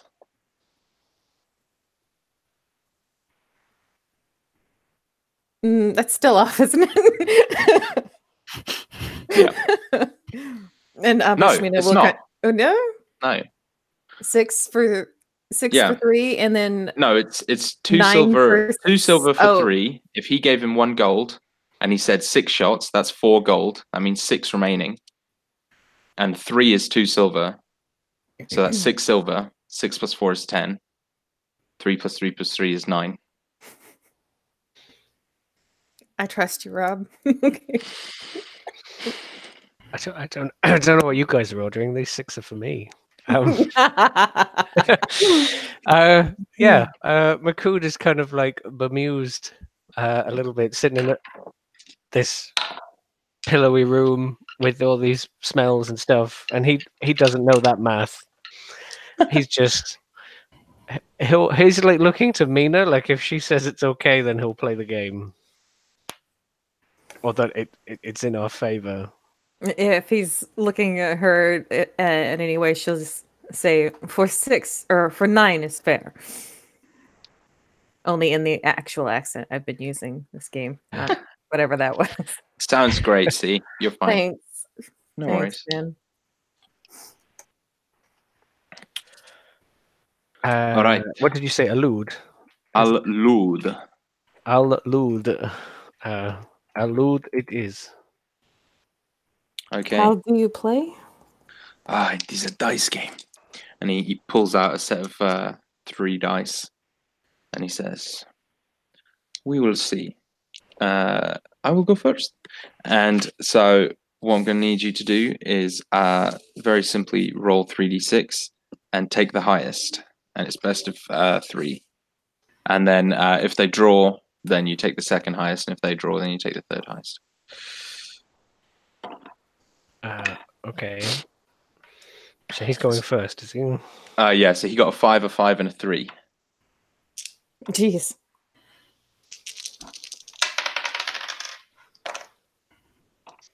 I got a 5 also. Okay, so what's your second highest? A 4, unfortunately. And he wins. I am sad. It seems I'm getting my change. He grins and rolls again. 5, 3, 2. 6, 3, 2. As it happens. He kind of his brow knits and he kind of like squares and sits down opposite you. Rolls again. 6, 1, 4. 6, 4, 1. That it. Sorry, 5, 2, 1. Bad luck, my friend. It happens to the best of us, but not was me. It best of 3? Yeah, best of 3. Makud like sits there for a moment more. Like enjoyably forcibly. Like he's not threatening the dude, he's just entertained. Abrashmina will lay down a gold for Makud to play again. A whole gold. And because she doesn't have any silver, because the only coin she has is the 200 gold she just got. Yeah. Visigo will take out 1 gold and put it on top of hers. Very well. 4, 4, 1. I got 5-4-2 that time. You win that round. 3-2-2. Oh, 3-3-1. Close. You win. So he scowls and kind of snatches up the dice and says, well, you deserve your gold pieces, I suppose. I have business to attend to. Good day. He stands and walks away from the table. So As he's kind of leaving, a little quietly, he's just like, more? did he leave dice on the table? Sure. Yeah, so Abrashmina will just start playing with Makud for Yeah. Pass away the time. Yeah. What's Bryn doing? She's probably just playing the loop. Awesome. In the meantime, then, we will switch back to Declan. So what have you been doing for the last sort of hour and a half? Yeah, so after meeting the Mockingbird, he's going to begin taking steps to find himself a new apartment. I imagine that he's been here a little while, and probably one of the first things he did was establish some connections and relationships with some of the street community. So orphans, the homeless, so particularly young kids that he would be able to relate to from his own experience. He would basically just give them food, money, whatever, and meet them at certain spots. So he would go and find one of these kids. If you have a name that you can pull off the top of your head, that's great. Tira. T-E-R-A. That is a lady name? It is. Okay. Tira. So he'll find Tira, and he'll go to her and say, little Tira, how have you been today? I've been good, Mr. Declan. How have you been? Oh, very well indeed. Thank you so much for keeping your eyes about the city for me. I wonder if you could do me a favor. And I'll pull out a silver coin. This is for you and your family to help you eat tonight. In exchange, I would like you to find for me, if you could, a place where I might live. My current residence has become somewhat untenable for the foreseeable future. Tenable? Yes, it means I can't stay there very long. But what I do need is a new place that will be off the beaten path, some place that people don't go very often. Do you think you can find that for me? Yes, Mr. Declan. It doesn't have to be large. It doesn't have to be fancy. Yes, Mr. Declan. She's nodding emphatically. All right. When you find a place for me, if it's suitable, I'll have another one of these for you. All right? Yes, Mr. Declan. All right. I'll see you here tomorrow at the same time. Yes, Mr. Declan. And she turns and sprints away. And I'll put my mask back on and head back to my apartment. And I am going to, so currently I'm wearing just like the casual wear of an Ashari person. I am going to sort of begin packing my things up at my apartment. I'm not going to tell my landlords that I'm leaving. If at all possible, I will avoid talking to them. I will set aside an extra week's rent of what I would have owed them for the week that I'm going to have, and I'll put that aside for them. And I'm going to begin packing things away. And then once I'm done, I'm waiting for dark to fall, and I'm going to change into my my vigilante leathers, a Batman costume, basically.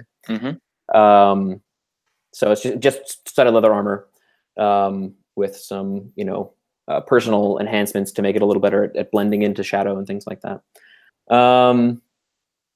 And then once the sun is well down, I'm going to begin to sort of head out onto the rooftops, and I'm going to begin working over some of the sources that I know in town to see if I can find anything about this Amon the Mockingbird specifically, and also working over people to find out what I can get about the slave market. Yeah. So the first, you've established one key source in Ashar, a proper rat scumbag. And he sort of is, usually drunk or high, and he's sort of, he doesn't have a house, but he's not really homeless. He just sort of ends up sleeping where he sleeps. Sounds and- homeless. Well, no, because he usually ends up in bars and that sort of thing. But yeah, he's Gotcha. pretty homeless. But Okay. if What's you his asked name? him, he probably. I don't know. We'll say his name is Sur. Sur. Yeah, and he. So you can usually find him in one of 3 or 4 spots, and you find him sort of urinating in an alley. Okay. He's extremely skinny. He's got long, kind of unkempt hair. He doesn't usually wear a shirt because he hasn't got one, and it would just get covered in shit anyway. And he just walks around barefoot most of the time. So Declan will have his mask on and just sort of waiting for him where he knows he's going to piss. And then once he's pissing, I'll call out to him. Sure. Spins, kind of piss goes everywhere. Who's there? You don't remember me? Oh. I'll kind of step out of the shadows. Oh. The mask is just sort of like a featureless black mask with that ends right above the mouth, and only the eyes are visible. Oh, hey, it's you. Yes, I am looking for more information. I don't suppose you know anything about a slave warehouse on the west end of town. I don't think so. Insight? Yeah. Probably full of shit, but Yeah. That's going to be a 16. He's lying and trying to get money off you. I'm going to take some coins out of my hand, out of my purse, and I'll give him 2 silver. Then as I put them in his hand, I'll grip his hand very firmly, and say, "This is yours because you've been a good agent for me in the past, and it will continue for as long as you continue to be. However, if I do not like the quality of your information, I will break your wrist." And I'm going to wait for him to say that. Oh, that's not necessary. So on the west side of town, there's a slave house. It's quite big. Who owns it? Who owns it? Yes. Not sure. Insight? I have. Yeah. Okay. What is that? That's again another 16. You reckon he isn't sure? And he probably doesn't know. But he's real worried that you're going to break his wrist anyway. Okay. I'll soften my grip a little bit. I believe you. Oh, yes. I'm not sure, but that is there are auctions there. They sell lots of slavers things like brands and these kind of things. It's. I try Do you to know of stay any away from it. entrances? Do you know any ways to get inside other than the front door? The front door is barred. They tend to enter through the waterways, but those are all dried up. Do I know what waterways he's talking about? Yeah. So under like small sections of the city, there's like sort of sewer waterway type things that are kind of feed the wells around the city from the oasis. But yeah, like most of them in these shittier areas of town have dried up because they just haven't been maintained. Mm-hmm. All right. I've got one more question for you. Yes. Do you know a fanciful man by the name of Amon the Mockingbird? Believes himself some sort of vigilante. You see a very clear look of recognition on his face. I know him. What can you tell me about him? How long has he been here in a shop? Oh, very, very long, very long. He works for the Six Eyes. I try to steer clear of them too. Just I don't want any trouble, and they get a lot of trouble. They are crime fighters. as he was described? Sort of. No, they are thieves, but they steal from, the rich people, and I think they kill slavers. A lot of slavers die or have their things taken, or actually usually both. I'll relax and give him his coins. Sir, I thank you very much for your assistance. Oh, you're welcome. You understand, of course, that if I hear that you have spoken of me to anyone, I will be forced to return and kill you. Mm-hmm. Yes, I understand. Of course. Well, I believe you were urinating. I'm all finished now. He's in serious pain. I'm going to kind of like scale like a short roof and try to get up onto it. And yeah, you daredevil out of there. Yeah. I'll begin making my way off towards the waterways to sort of scout those areas out. Yeah, sure. And I mean, you find the warehouse. It looks pretty dark. It's massive, and looks extremely old, and definitely seems to have been repurposed. Like all the windows have been boarded up, so it must be swelteringly hot inside, much like you in your armor. And well, that's why I only put that shit on. Yeah, at night, but you're fine. But yeah, so you sort of you find that the waterways are a bit harder to get into. They are all locked up, and you find it fairly easy to pick your way in. And it's like a maze down there, and would take you a long time to sort of map out the right way to go, you think? Okay. Rather than doing that tonight, Declan's going to spend the rest of the night in reconnaissance. He's going to try to find a rooftop or some place with a good 360 view of the area. And he's going to be watching for who's coming and going from the warehouse. If he can get a view of the entrance to the waterways for who's coming out of there. And then also trying to see if he can spot anybody from the Six Eyes that might be following him. I'd like you to make a perception check, please. You got it. Oh, that's no good. That's a 12.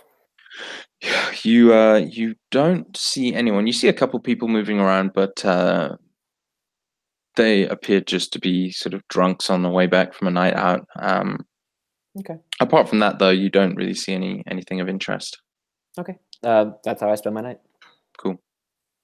So, back at the bar, the Shrieking Eel, you guys trying the Kamfala, find it if you haven't had it before. It's got a cinnamon flavor, but it's quite fresh, and it burns. And it's the sort of token fire drink of Desert Place. Has anyone talking about the events at the Bakar? Absolutely. That's all anyone's talking about. You hear lots of kind of things like, I thought that sandworms were a myth, and he had wings and a giant head and 1,000 knives on his fingers. Just like people kind of taking the story and running with it. Mm-hmm. Do they say what happened to the winged man with 1,000 eyes? Because Abrashina didn't get to see him. Yeah, you don't really hear anyone talking about that, because anyone who stuck around to see him leave is either dead or dead. They're dead. Everyone else just ran. So the attack was stopped. Did they say what? Like, it's like, dude burst out. Yeah, so crazy. Yeah, so I mean, the thing is that no one was there, but it seems like when they ran out of people to kill, they disappeared. But apparently the sandworm's still in there. It's dead. But all the people, just left.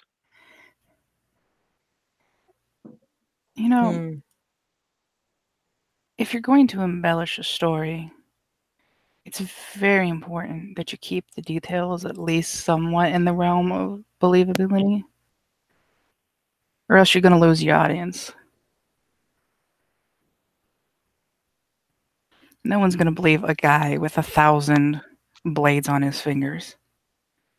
Are you saying this to someone? No, I'm just saying it out loud. I was plucking on my lute, making commentary. I believe it was wings and 1,000 eyes with knives for fingers. Abarashmina says, thinking that perhaps your Ashari is not as good. I mean, obviously it isn't. I pick up a few phrases here and there. Like knives for hands and 1,000 eyes. Yeah. That's in the phrase book, I'm pretty sure. Yep. And you see Visigo is sort of the perfect host. He doesn't seem to do much work, but he sort of like runs around and kind of ends up betting people on anything, like how fast they can drink, how many shots they can drink. But at the end of it, he almost always seems to walk away with his coin purse slightly heavier. And you can tell he's a sort of serial gambler. And just the best host, you know. The woman behind the bar looks sort of frazzled, and she's having to make all these shots that he's betting people and all this kind of thing. But for the most part, it's a fairly uneventful evening. You can get a room if you want, if there's nothing else you'd like to do. I think after like listening to like the people talk about the events at the Vakar, like Abarashmina would eventually secure a room for herself. Yeah. So a room is going to run you 1 gold piece per night. Alrighty. And yeah, after getting the room, she's gonna like head up there and take a moment to reflect on, like, kind of pray for all of the ones that she saw die. And I'm assuming that her old guard Din has been dead or dead for a while, or yeah, he's been dead for a while. Okay. But yeah, she's going to go and pray for all of the things she witnessed. And as she's praying, she hears a voice in her mind. Just says, "You did well today, Abrashmina. But we will meet soon, I promise." Meet? You don't hear anything else. And she will kind of like look around and sigh and go to bed. Your god is creepy, dude. You guys go to bed as well? Oh, yeah. Makud, as you know, he doesn't usually, get to let rip or do anything. Or basically giving him a drink a couple of times or whatever, but now he has like no organization, no control, no one telling him what to do. So he stays up far too late, smokes too much, drinks too much. I mean, it takes him a lot, I guess, because he's But that becomes a thing that they bet on, how many shots it takes before he gets drunk, all this kind of thing. Like Visigo just stirs everyone up so that everyone's betting all the time. He probably plays a lot of dice games. If anyone wants, like, maybe he's got like dice in each hand, and like he's doing like 2 people at the same time. He's betting it, like, but he doesn't really care for the numbers so much. He's just enjoying it. 2 people at the same time, Dan? Yeah. Why not? Live a little. Yeah. So very nice. I don't know. I mean, if he could Bryn go is... to sleep wherever he wants. No one's going to be able to move him. I think eventually he just kind of crashes out and is just like against the wall, and there's just like pillows everywhere and little shot glasses or whatever. I don't know if Bryn does anything to try and keep him safe or on the straight and narrow at all, but he's just going to do that slowly until he crashes. Probably will stick around just to make sure no one's, Hmm. taking advantage of the fact that you're inebriated or whatever. Yeah. So when he falls asleep, Visigo will come up to you, Bryn, and he'll say, "No, I bet you 20 gold pieces that I can stack more shot glasses on his horns than you can." I don't think I want to be awake or be around when he wakes up and finds out that you've done that. You're probably right. He sighs, wipes his brow, and just somehow like propagates the sweat even more. Oh well. Maybe I'll speak to you again when you have grown some balls, eh? He walks away. Head off to whatever room I procured. Nice. Guys, a fundamental misunderstanding of female biology. Yeah. I know. I mean, he's a disgusting man. You wouldn't know. So the harsh morning Ashari sun comes. Declan will be back home before sun comes up. Yeah. Declan, when you sort of wake up the next morning after a couple hours of sleep, there's a knock at your door. And there's you kind of maybe bleary-eyed open it, and you see one half of your landlord couple standing before you. Her name's Ina. And she is a fairly ratty-looking woman in fairly disheveled clothing. She's kind of middle-aged, and she says, There is letter for you. and she holds it up kind of in front of your face. Good morning, Ina. Thank you. Do I recognize the name on the letter? Yeah, it just says Declan Cole. Okay. I don't recognize the handwriting. No, but it looks flowery as hell. Like calligraphy. Sure. I have a feeling I know who this is. Thank you very much, Ina. That'll be all. She stands and like narrows her eyes at you, holds out a hand. I'm sorry, are you a servant that you require payment for the delivery of a letter? She sniffs, closes her hand, turns and walks away without saying anything. Close the door. You open the letter. Yeah. And it just reads, "The Shrieking Eel Inn, as soon as you can." Right. I will finish packing up my stuff, and I'll find Tira as soon as I walk outside. Say, Tira, have you found a place for me? Yes, Mr. Declan. Do you think you could get some of your friends to move some of my things there for me? Yes, Mr. Declan. Let them know that there's no money in any of the cases, that I have all the money. You give them each 1 silver. I'm going to give it to you now. Yes, I'm Mr. giving it to you Declan. because I trust you. Yes, Mr. Declan. And once they've completed this, there will be 1 more silver for each of them. Yes, Mr. Declan. All right, and keep it very quiet. Yes, Mr. Declan. Very quiet. All right, thank you very much. You're a very good girl. Thank you, Mr. Declan. She tiptoes away. Okay. I will go back to the apartment, and I'll find Ina and say, Ina, in a few moments, there will be some associates of mine coming to collect my things. This is what I owe you for the week. I thank you very much. You've forgotten service charge, she says without counting the gold. Have I? And what exactly is the service charge, dear? Cleaning. I mean, what is the charge? The charge for cleaning. You know how much? No, I know. A voice says. I know. Oh, sorry. Damn it. Whatever.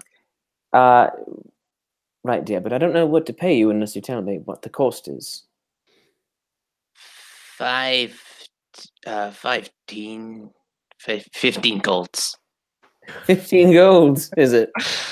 For cleaning. You know, I don't think you've cleaned my room once since I've been here. I have cleaned your room once. Have you? Once. Oh, my. Well, yes. How about this? What would you say to 5 silver for your gracious hospitality and cleaning? That is a good idea. All right. Yes. Very nice. And again, I do appreciate your time. Say goodbye to your husband for me. He was a lovely man. He's not my husband. What? Yes. Goodbye. And she just like kind of scuttles away. Strange woman. I will sort of gather up my things and yeah, head over to the Shrieking Eel. Okay. So I just say that I really, really love her. I'm 15 gold.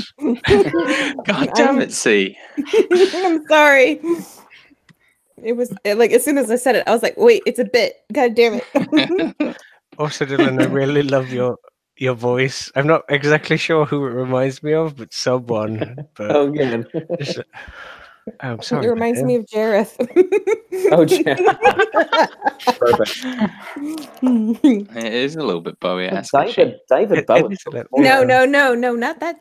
But your bard in Horde of the Dragon Queen. Was it Garrett? Oh, yeah. Was it Jareth? Did he have a British accent? It was something like that. I It can't was remember. very, very posh sounding. Yeah. Or maybe I'm thinking of your sorcerer. You played a Bard, posh monk. guy on the beach episode, didn't you? Oh, maybe. Yeah. Where you Wait, fucking what about beheaded that dude. Yeah. He was He deserved it. very What about posh edge lord. Wasn't the monk sorcerer Oh, that you played? Didn't he have a yeah. posh voice too? Yeah, kind of. Yeah, he did. Aaron, was that his name? Yeah, that's just my default fantasy hero voice. Anyway, so yeah, I'm heading over to the inn. Cool. So the Shrieking Eel is fairly empty. The same woman who was tending bar the night before is up early and cleaning and arranging pillows around Makood. Can I just say you probably hear the Shrieking Eel before you get there? 'Cause he's Right. probably snoring really heavily. A So if I giant walk in woman and probably I see snores Makood, awfully. Yeah. Do I walk in and see Makood snoring on the floor? You're not going to be there quite yet. Okay. No, that's all right. So, Bryn and Abrishmina eventually make their way downstairs to find a probably still asleep Makood, Yeah, totally. just like Okay. sprawled out. Abrashina will kind of like pat him on the shoulder to wake him as she comes down. I imagine you pat him and like there's no reaction from like the faint touch. You might have to like. Oh no, If it would you- be it would hurt her elbow significantly, but she will give him a good hearty, like kind of like the kind of whop you would like kind of pat you would give a horse, but like she's Yeah. got 7 strength, so it would hurt her to do it, but she's gonna. Yeah. So yeah, it's like, ugh, ugh. And you see him like blinking, like slowly. Ugh, ugh. Good morning. Morning. Ugh. And he kind of like goes to like roll over. You probably have to stop him going back to sleep. Would you like breakfast? She'll say before you have a chance to like completely go back to sleep. Yes, food. And he like turns around and is like animated. Like I imagine the little shot glasses are like all made of brass or something, and they all like Yeah. tinkle across the floor and like cushions shift. He's like in the cut. I imagine The like in hookah the he was corner. cuddling like a teddy bear drops. Yeah, rolls away. Sorry. Shing, shing, shing, shing. Food. Yeah. And so the woman kind of stops sweeping and begins making you guys some breakfast. As you kind of said, the room is empty. You think most people who come here probably just drink and go home. Like it's a good, fun atmosphere. And only a couple foreigners would stay. But there is one figure who's in there. He's quite short. In fact, so short that you would describe him as a dwarf. Or he's a dwarf, like fancy dwarf, not you know what I mean. He's got kind of longish, like shoulder length, black hair, sort of fairly thin, well kept beard for a dwarf, and he sits nursing a shot glass of Camphala at like 7 a.m. On a stool with his legs kind of hanging down. He's wearing an Oasis at Night charm over the top of some very dark brown leather armor, and a cloak kind of sits bundled up on the stool next to him.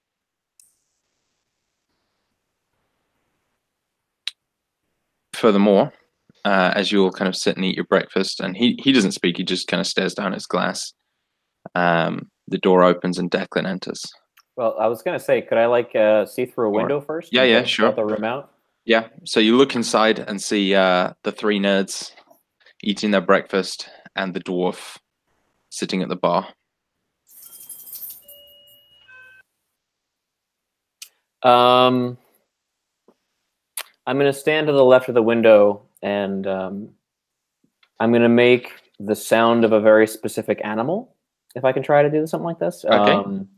Like A mating call of the Minotaur. or something. Yeah, exactly. Oh damn! I want to make like a bird whistle or something. Like try to give or whatever the thing is. Like use my knowledge of thieves' cant. Yeah. To give a signal to if the dwarf is my contact for this letter, presumably, to get him to come outside without me having to go in. So you whistle and you see him, like, his ear kind of turned towards the window. Mm-hmm. Yeah, I'll be out of sight. Yeah. Yeah. And you guys see him drain his glass, jump off his stool, walk outside, and he turns towards you, Declan, or like where you would be, but he just walks past. And as he does, he just says, "Inside," and walks past. There's people in there I really don't want to talk to. Like he's continuing to walk away from you. So if you follow him to continue talking. Oh God. Yeah, I mean, I'll follow and say just as casual as I can. I'll kind of like stop him like I'm asking for directions or something, and I'll say, "Listen, I don't want to go in there. There's people in there that are very strange. There's a crazy woman who's telling me that I'm supposed to be her lover or something. I no interest in that. Is there someplace else we could talk?" Kind of regards you for a moment, and he says, "I do not think you are the contact I am supposed to meet." Do I get the sense that he's not going to talk to me anywhere else? A little bit, but it's more like he is like, "Oh, this guy's not on our level," because he's trying to talk to me in public. And he's not very subtle. Oh, I was trying to be subtle. No, I know, but like, you know, you're talking to him in public is more, you know. Yeah, fair enough. Good luck to you.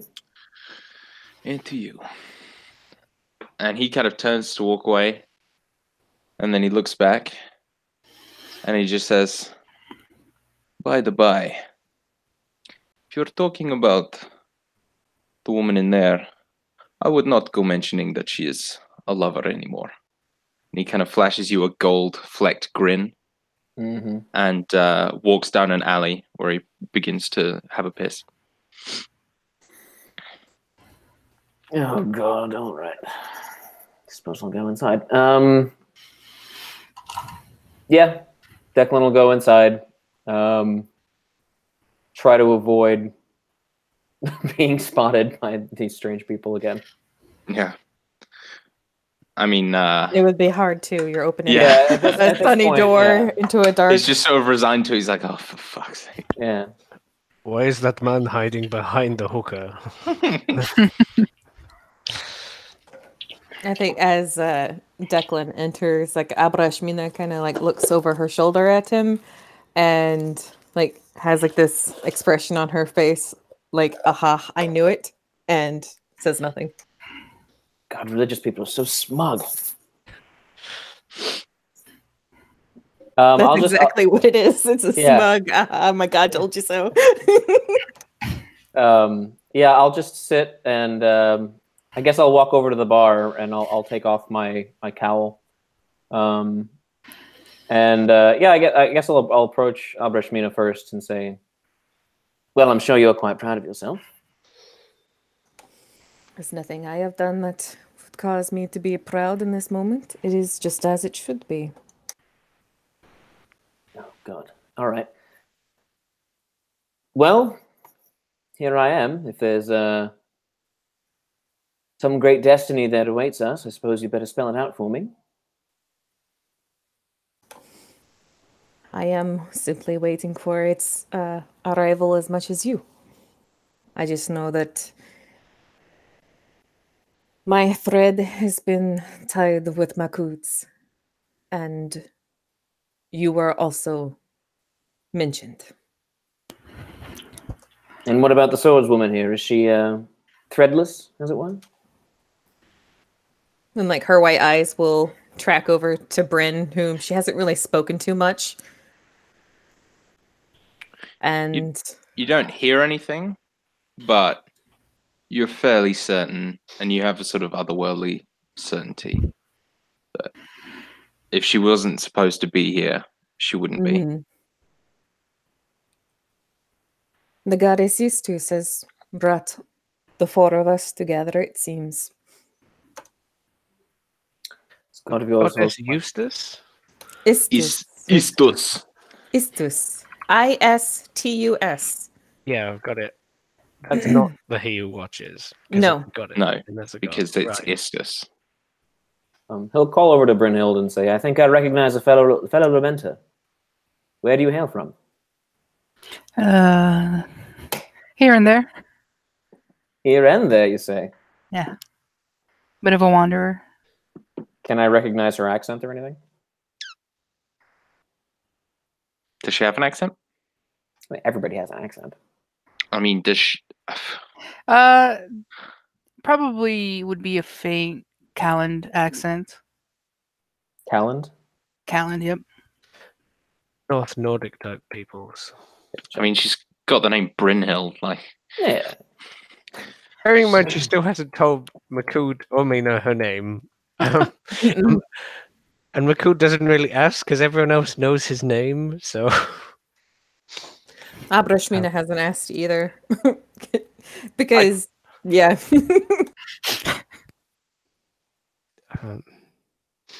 She has been saying that she will stay with Makud this entire time, and Brynhild has just decided she is too. As far as Abrashmina is concerned. Yeah, you did make that part easy for me. And you, Amaru, too. You are quite the spectacle upon the battlefield. I imagine he is tucking into a very large platter of something. All the bacon and eggs they have. He yeah, so kind of like mouth full. He kind of like turns to you, and he's like, so he might be sitting, I don't know, almost sitting on the floor and eating at the bar, while the others are sitting on the bar. And the huge hammer that you saw him using is like resting against the bar or something, and he like chews slowly and swallows. You watch, Amo Utu? Oh, yes. With great revelry. You are a brilliant fighter. I would not want to go toe-to-toe with you. Me neither. And he kind of chuckles. this really deep, sort of sonorous. And tell me, shall I call you Utu or Makut?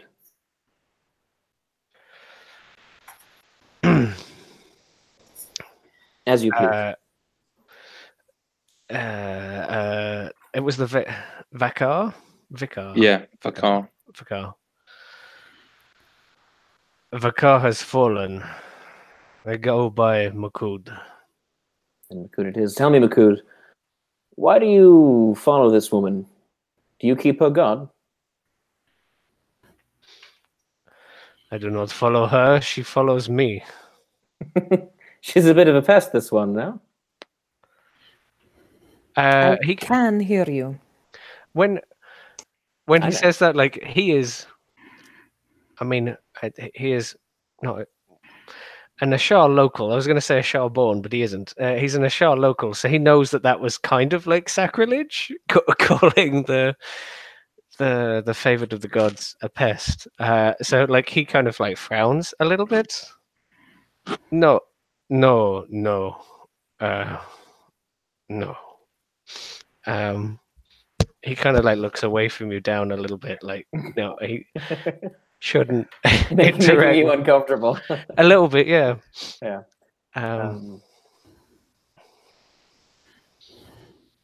Well, I suppose adversity does make strange friends. And he'll just kind of kick back. He'll go sit with Brynhild since she's the only other white person here. Racist.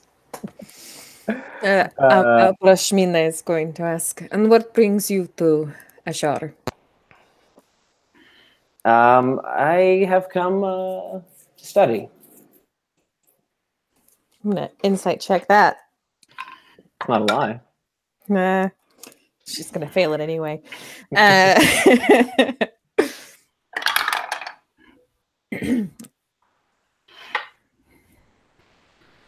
And she'll kind of say, "What took you to the Vakar?" To see the great fighter Makud.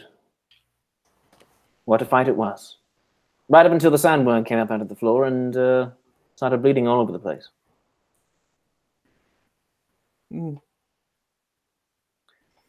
I suppose the Vakara is the site that many go to see. It is. I also came to observe with my own eyes savage practice of slavery that is done here. And Abrashmina will kind of like, she has kind of like an expressionless face for the most part. Like there's no like not a lot of emoting, but there's kind of like a like slight hardening to her expression. And she'll just kind of nod. Is Abrashmina obviously marked as a slave? He might confuse her for one, because the brand's under the wrong eye. Okay. I imagine he did a lot of studying before he got here. But so, yeah. He probably knows you're not a slave. And Makud, you now have your freedom, I see. You wear the amulet of such significance.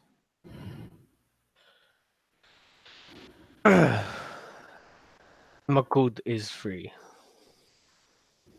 This is a wonderful thing. It is new. But all creatures deserve the right to choose for themselves.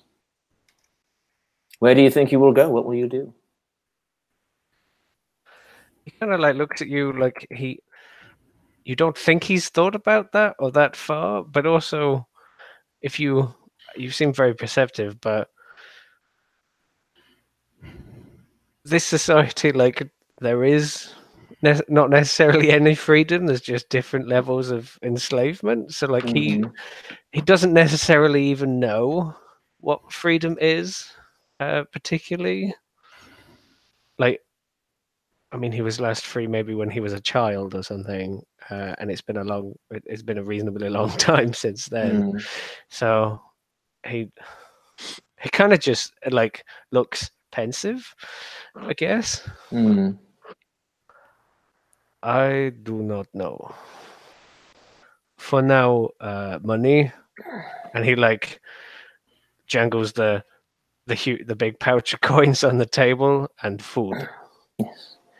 Yes, capital is an unfortunate necessity, and food a more joyous one, I suppose.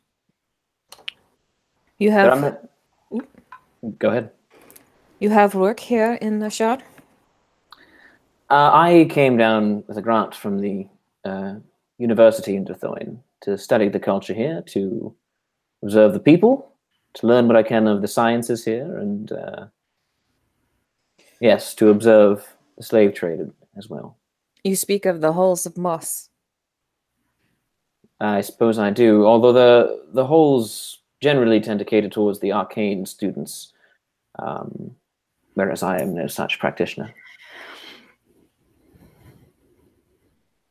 Just a scholar. Abrashmina kind of nods. I find myself with options. I am waiting for them to reveal themselves fully. I'm sure they will. I just know that I am not going back to the temple. Is not the temple your home? No longer. Well, I hope you find a place to call your home again. And I apologize if my foreign manners have given any offense, my lady. I do not wish to offend you or your gods. Just a quick addendum, sorry.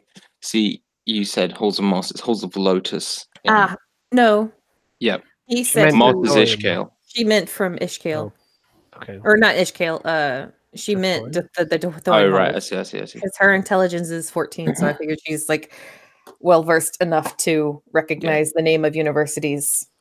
That would be like the only one she would know the magic halls and not any of like non-secular one or non-arcane ones. Because I'm sure there are some, but she My wouldn't bad, know sorry. those. No, you're fine. Halls my of halls. Orchid in Dathoin. Orchid, okay.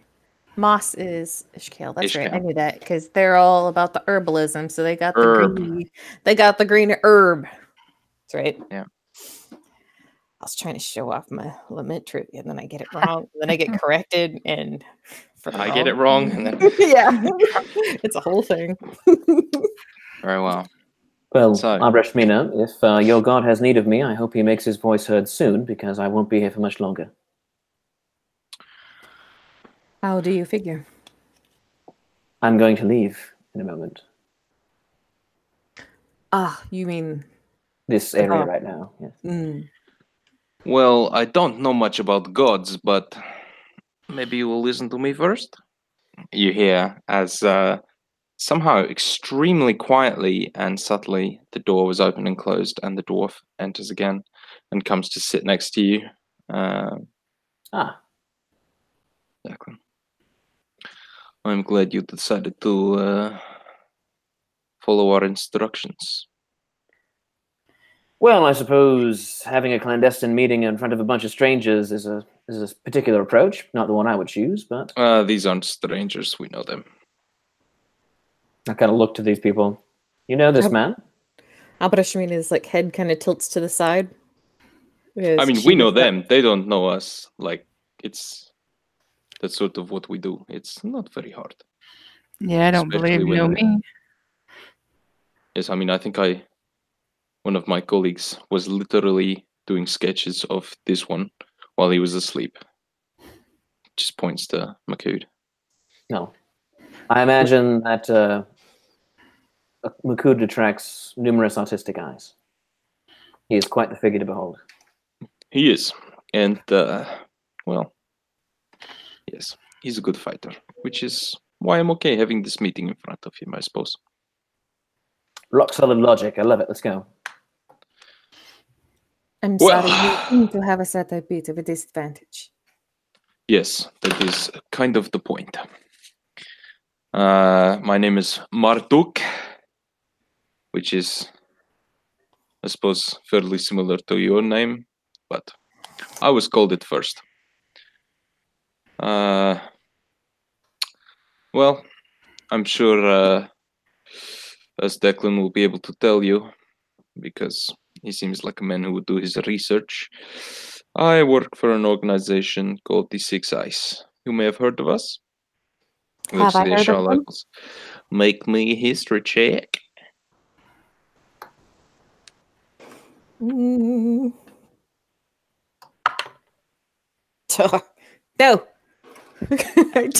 Don't even have to look at my modifiers. Makood, you can make a history check as well. Super low DC. Don't think a 5 is going to cut it. Probably not. I rolled a 10. -2 is 8, so I'm still better than. Yeah, Your you've checks maybe heard the name, but you've never really given a shit enough to listen. Makood is like, many people know Makood, and he's like keeps eating. Well, my organization is of a subtle and clandestine nature, but we specialize in acquisition, divestment, and well, dealing with slavers. I'm sorry. Are they invited to the meeting too? Is that what's happening here? Well, we witnessed them traveling around. We know of them. We are open to all. Well, I suppose that's not very a good way of saying it. We are open to all opportunities, and there are a few opportunities we could perceive. What does your organization know of me? Abrishmina Adeline, you lived and worked at the temple of He Who Watches. Known associates Din, now deceased. The temple masters, you have worked in the Vakar.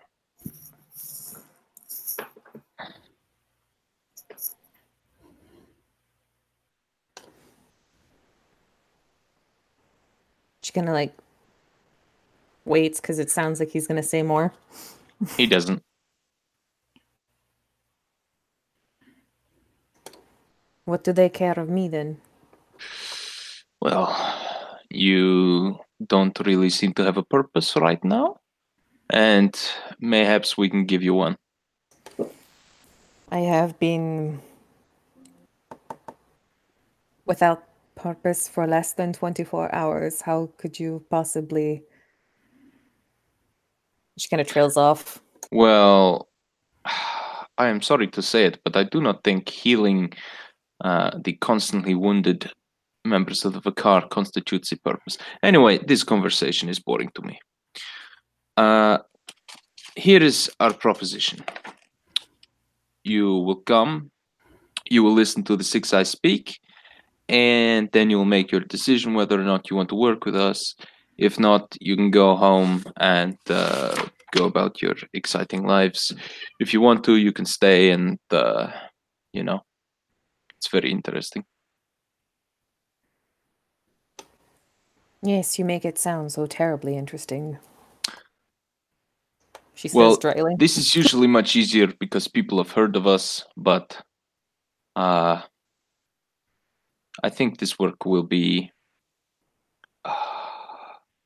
interesting. It's hard to find another word. It will be good.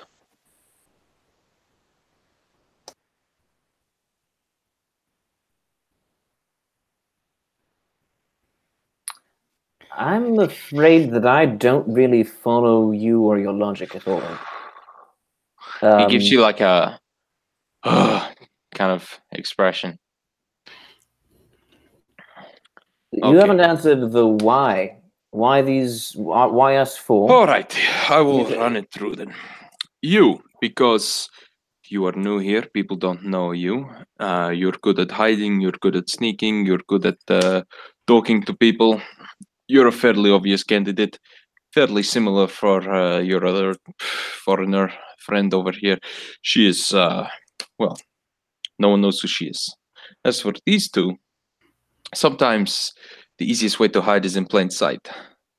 Now, if you are me and you're trying to, say, relieve a wealthy slaver of his coin purse, and you happen to take it, you're not going to suspect either of these two of taking it, are you? No. Furthermore, well, they've just recently become unemployed.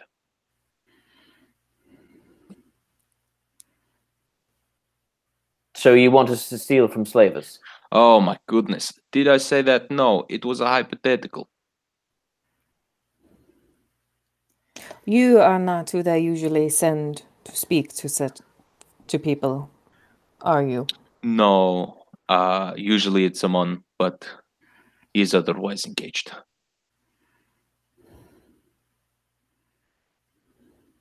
Well, I work alone, and I don't work with thieves, which is what I understand you to be.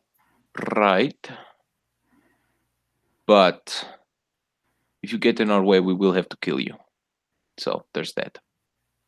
Well, I'll try not to get in your way. Your man said that you had information that would be useful to me. Do you have it or not? We do. But you don't just get it for free. That's not how this game works. Well, you have to tell me something that suggests that I should believe you. It's called like a hint, you know, like a carrot. Oh yes, a carrot. Let me think. Well, Maya and Tal have been scoping out the same place as you were. They saw you actually, but yeah, that's a hint. Yes. Sure, fine. And we can maybe all work together, or just you and us. I don't know about these ones. Maybe to get inside. Maybe find some information or people that we might be looking for. What guarantee Maybe- do you have that any of these three won't sell you out once you give them your meeting location? She's a priest. He's. Do you know what sellout means? And yeah, she would probably sell us out. But if we have the Minotaur, she probably won't. I'm a completely trustworthy individual. I believe you.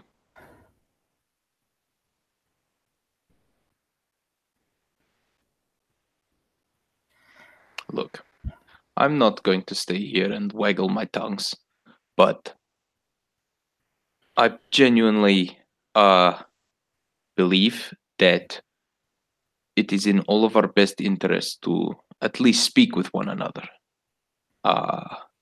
The Six Listen, Eyes are much better at this than me, and they will kind of explain everything you need to know. I mean, you've already made first contact to get me to this meeting. Now you're making second contact to get me to another meeting. Well, I'll take you to the other meeting right now. Do Well, all right. you want to go? I want to go someplace public. I'm not going to go into your secret hideout. It's ridiculous. Why I know not? you. Because that's how ambushes happened. Are you serious? Well, if I was going to ambush you, I'm already here. Why would I meet you? Why would I not just... Because it's I a don't- public place. Well, You we're must the have- only people... Oh, yes, actually. No, that is a good point. There's a bartender right there.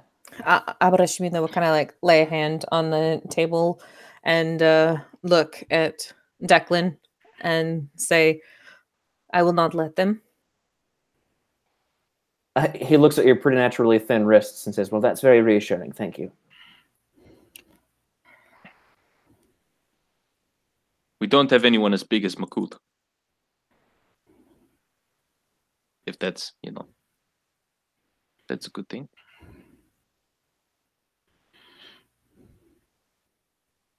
Okay, well, okay.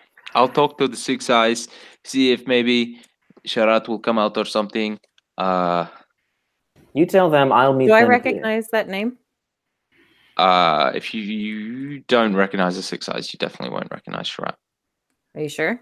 Yes, Even with his newly elected position? absolutely. Okay.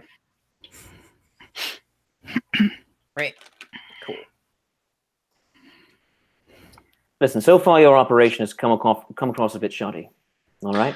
I'm not going to walk into your. I'm not going to walk into your lair, sight unseen, with a bunch of strangers on half-baked information that could be completely illegitimate. So, if you'd like to speak with me, I will be here. I'm speaking with you. If your boss would like to speak with you, if you would like to say anything of consequence, I will be here to listen to it. And if these others are here as well and they hear things they like, perhaps they will give you the same courtesy. Okay. All right. Just give me one more thing to say, because Sharat tried to tell me what to say, and I was sort of listening, but okay. The Six Eyes are a clandestine operation, which I understand is something you don't like, but I have no problem with clandestine operations. I don't like thieves. but we only steal from assholes. Be as it may, there are better avenues to punish the unjust, in my experience. Okay, but that's just one of our things. We have. I'm not here for a philosophical debate. Sorry. If you want to bring your leader back here, let me continue my spiel. All right.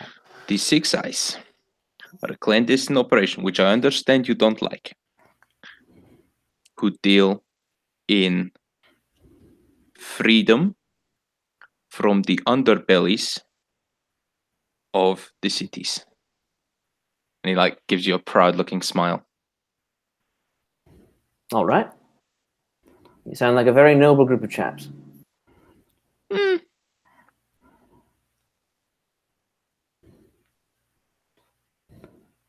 As I said, I will be here. Okay, I will go get Sharat. All right. And he just storms off. Amateurs.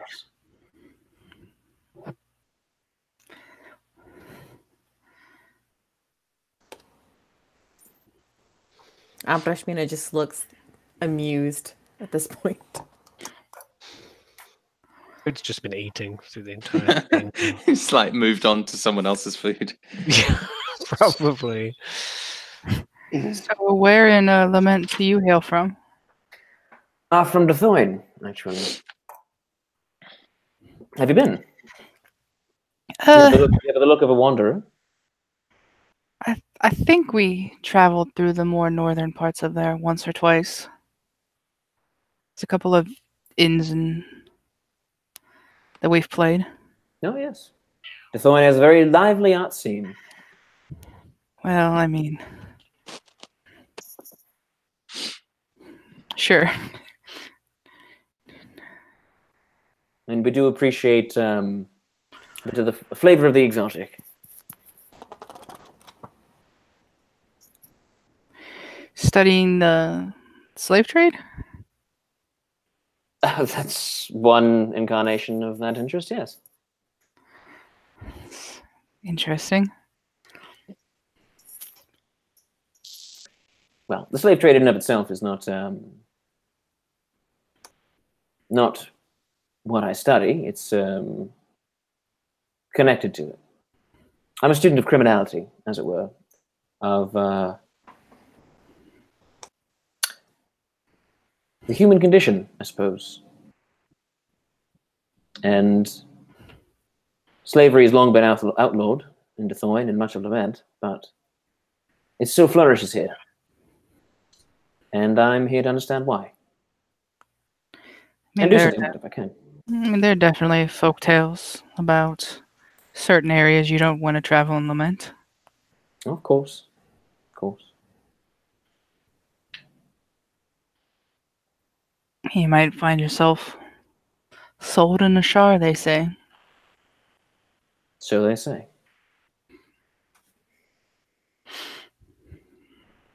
My apologies. What is your name? My name?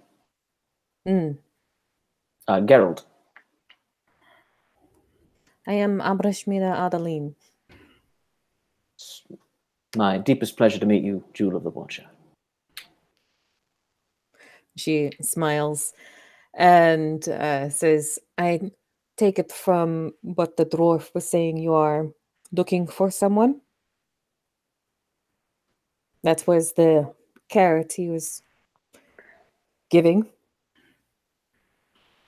Did he? He did stress, like, he's like, you might go and find some people that you are looking for. Yes, Did he say that? he Okay. said Yeah. that exact thing, and like I think Abrashmina kind of like propped on that, like Mhm. perhaps it is lost in translation. I am looking for people, yes. I'm looking for slavers, for slaves. I seek to understand the workings of the slave trade in this city. That might have been what he was referring to. It is the ugly secret that no one wishes to acknowledge. Not so secret from what I understand. No, but no one will admit that it is legal. It is, how you say, quietly ignored for politeness' sake. I see. It is a bit unseemly. All that suffering.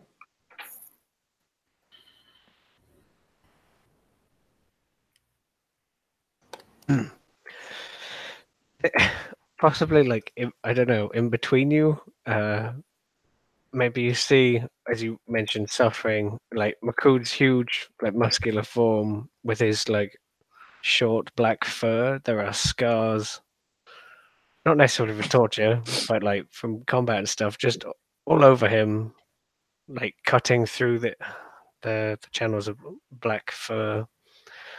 And you also see like slight, I think, shaved in, like cut in patterns and swirls, where he's been marked and paraded, and all the rest of it, as he carries on eating, seemingly unfazed.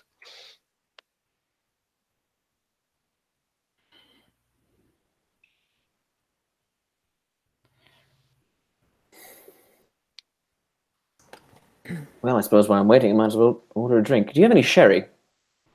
I'll ask the bartender. Yes, we have, sort of. And she gives you what is basically like the equivalent of sherry drink. It's like a really cheap sort of knockoff version of sherry. Okay. This will do in a pinch. Thank you very much. And so you kind of sit in relative quiet I was going to say something for else. 30 seconds before Abrashmina begins talking again. Sorry. It's fine. I was going to say that Abarashmina will like look to Declan or Geralt. What did you say? Garrett, what did I say? Gerald. Geralt. Like Gerald with a hard G. Yeah. If you worry about these 6 eyes, Geralt, I can make sure the truth is spoken. I have my own ways of discerning the truth. I prefer not to be subjected to any enchantments myself, if that's all right. Do you have something to hide? Geralt of Lament? Don't we all? I am an open book. Well, it must be a great pleasure and a great task to live such a way.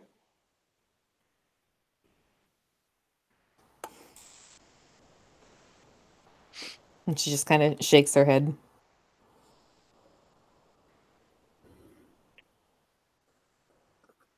So you sit in. I would like to know. I knew so you were going to do that. You sit relative quiet for about an hour before the door opens, and in walks an Ashari man. He is extremely handsome, with well manicured, kind of facial hair. He's got this long, kind of curly mane of hair that sort of hangs down to his shoulders. He's slight, but not skinny. And he sort of walks with a sort of upright, not pompous, but good posture.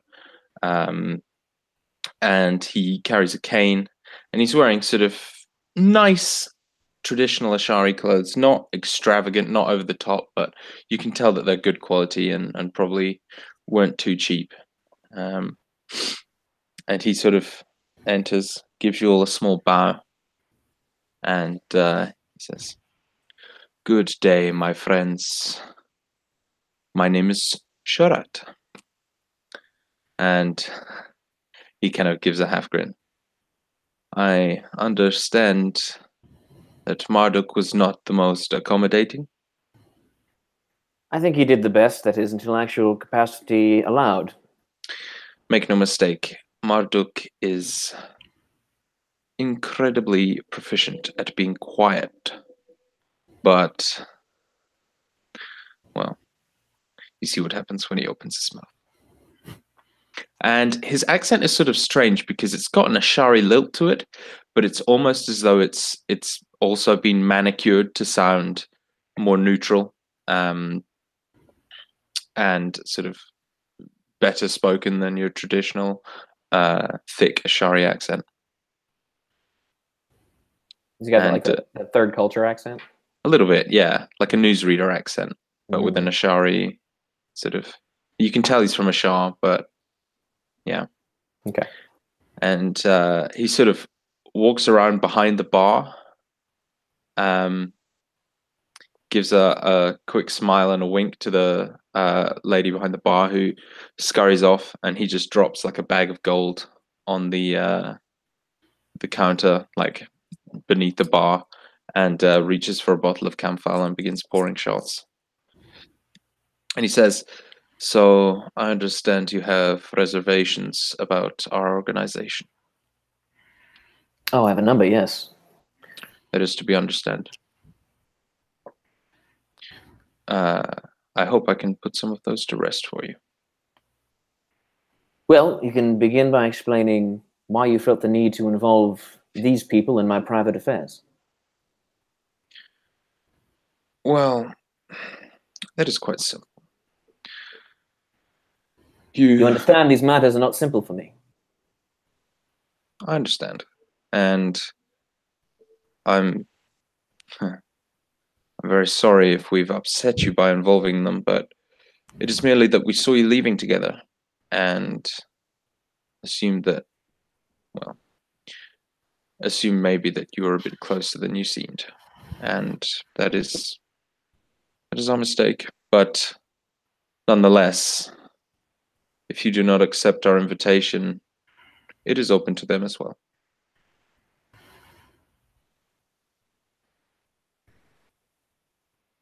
Well, your invitation then. He nods, kind of has a sip of the campfire. It seems as though you know our Lamentian friends, our lamentable friends, here more than perhaps the rest of us. Well, we have many feelers out in the city, and we keep an eye on those who pique our interest. These two piqued our interest. Now, I can understand that the connotations of a guild such as ours are shadowy and cutthroat, but that is not what we founded our organization on. We do not tolerate unjust behavior within our group, and we have a strict set of guidelines that we adhere to at all times. For one thing, you'll find that many organizations that are akin to ours like to entrap their operatives, keep them working for them. Don't let them get away. That is not how we operate. You are free to do as you will when you work with us. You are free to, as long as you follow the rules, stay or go as you please. And I suppose the easiest way to illustrate this is that I myself was a slave, and the other 4 of our 6 eyes, well, one was a slave, and one grew up on the streets right here in Ashar. But that is all information that we can give you at another time. Can I insight Uh, check him? Yeah, of course.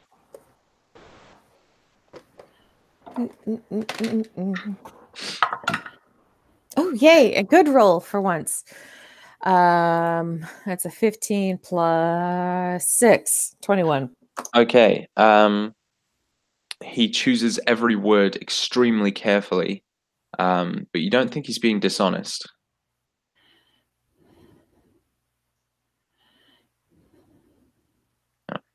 Abrashmina is just watching him carefully. Now, we have a specific job in mind for you, Declan, and the three of you if you are interested. Declan. Honestly, fucking amateurs. I mean, the dwarf did call you Declan not 5 minutes before you gave a false name. Did he? Oh, Yeah. He did, yeah. I forgot. Like, Abrashmina kind of like cocks her head and goes, "Oh, yes, so he did." And then kind I of frowns forgot at to. and then frowns at Declan for lying to her. The job is this. There is a storehouse, and it is run by a slaving company. Well, it's run by one man, and he runs a slaving company. And we would see this place broken down. We would see the slaves freed and the slavers punished. Now, I understand that this work will be difficult, and you'll be rewarded well should you choose to do it. And you will have any and all information that you're seeking at your fingertips, shall we say? On the condition that we agree to work for you exclusively? Work with us. I would be happy to help you liberate slaves, if that's your goal. I'm not interested in joining your organization. That is quite all right. Our organization will not force you to join. We won't keep you. We won't try and blackmail you or intimidate you into staying. Your will is yours, as it is with all peoples. And what do you choose to do with that, whether it's work with us, work against us, or work for someone else, that is up to you. Do you have reason to believe that what I seek is in this warehouse?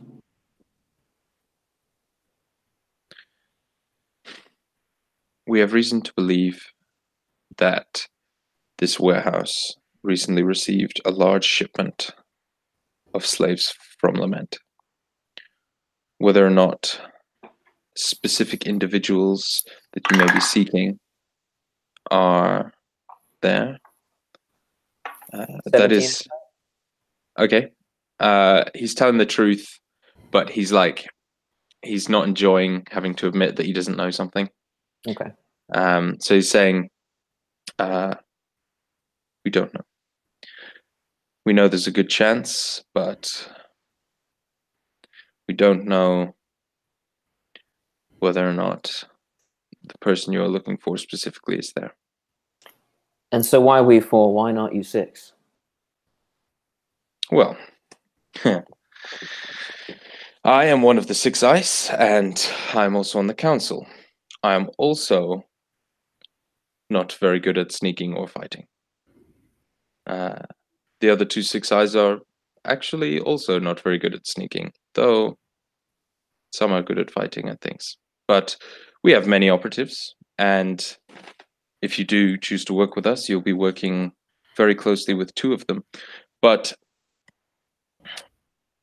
well, we're always on the lookout for new opportunities, new people to work with, and jobs like this are an excellent way of determining which of our new recruits or subcontractors, he nods to you, Declan, are worthy of our time.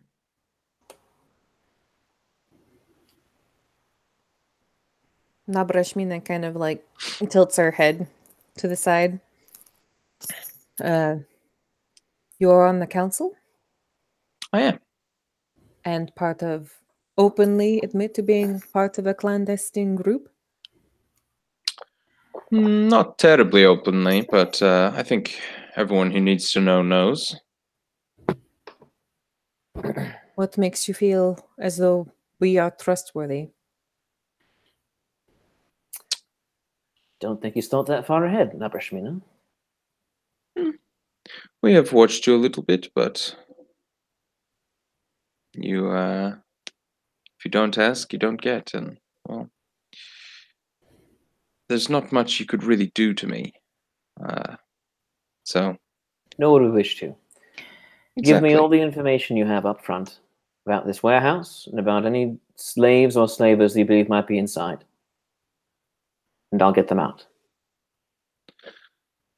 Well, we'll give you all the information that we have, but we are taking this job on as well. We're not just going to send you in alone. We're going to send some of ours in there. We're going to send, well, any of you who want to join. You know, But working you do alone... not think that I could do anything to you. But I am good enough for this mission? She's gonna say, like, raising an eyebrow. I mean... But, like, he might have, like, pricked her pride a bit whenever he said that she couldn't do anything to him. And he says, that is not what I mean. I am a terrible fighter. You could, I'm sure, kill me with a single thought, but I doubt you would. That is all I mean.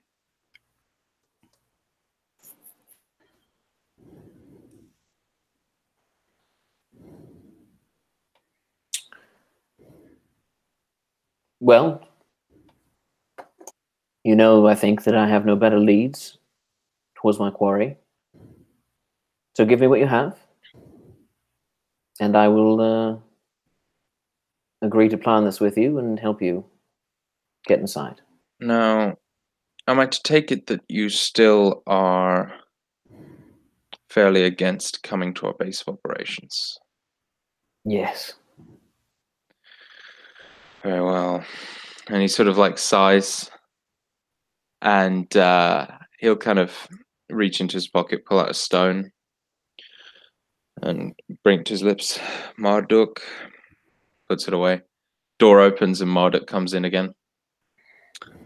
And he sort of like stands up on a stool and spreads out a map of Ashar on the bar before you. He says, well, this here is this is the storehouse, and this is a house next to the storehouse, and this is a house next to that. You see how these squares are the houses. Underneath this is the waterways. In the waterways there are well, there are many paths. But as you can see with this map of the waterways, so you see each of these lines is, yes, Marduk, we understand how maps work. If you could just skip ahead, please. Oh, yes, of course. So this is a map of the waterways, and this is the door here to get inside. As far as we know, there is one man running the show. Not that it's not really a show, it's a slavery ring, but it's a phrase that we say in the Shah. I'm not sure if you've heard it. There's one man. Is gonna look up over Marduk at the others, kind of like with this, what the fuck face. Declan's just kind of roll his eyes and shake his head. So this place here, this is where we are trying to get to. This is where we're starting. Now, if you follow the path this way, and he sort of like describes the path, and you know, though he's an idiot, like his information is good, and it's clear that he sort of has scoped this out fairly well. He's just not great at kind of enunciating it. We expect there to be maybe 15 to 20, maybe 30, but 15 to 20 is how many we've seen coming in and out on a usual night. Armed men? No. 15 to 20 hostiles. Hostiles that are unarmed? No, they have weapons. So they are armed men? Oh, I genuinely thought you said Oh. I thought you said bound men. Sorry. Oh, no. Okay. Armed men. Armed men. No. Yeah. Yes, they are armed. Crossbows and swords mostly. So what exactly are the three of us gonna get out of this? Oh. Well, Shirak kind of chuckles. Obviously, we pay you for your services. Well, I feel like we should discuss. Our standard rate for a job such as this is 500 gold pieces on completion, 500 gold pieces up front. You have full access to the butcher shop, which is our base of operations, and you can stay there free of charge. Drink on the house. Any information you might need, we'll help you find. We And are that's a guild. 500 total or 500 each? Before and after Each. each. And facilities as we need them. And information as you need it. Information about this particular job. About anything you really need. Interesting. And this could lead to other potential contracts? A great deal of work. The city has a lot that it needs fixing before we can call it clean. And you mentioned some rules that we would have to abide by. There are a few. I'm assuming no killing innocents. No killing innocents, no stealing from innocents, no harming innocents in any way. And who determines innocence? Well, Does do you sell? Does a man who works for a slaver to feed his family deserve mercy? Well, that is a question, isn't it? But no, he doesn't. Uh-huh.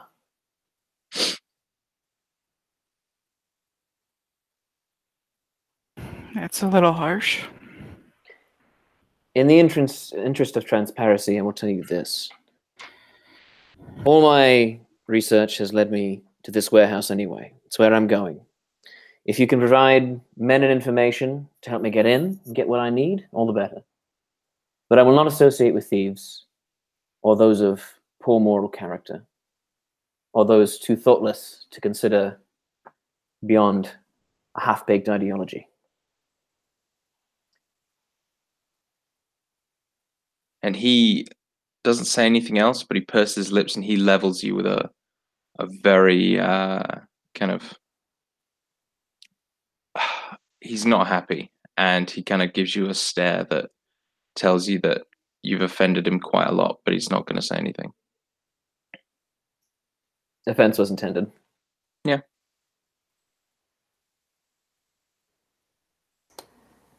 Very well. You have things that you can offer for the foreigners. Are you referring to something specific? He's speaking No, a little bit more curtly now.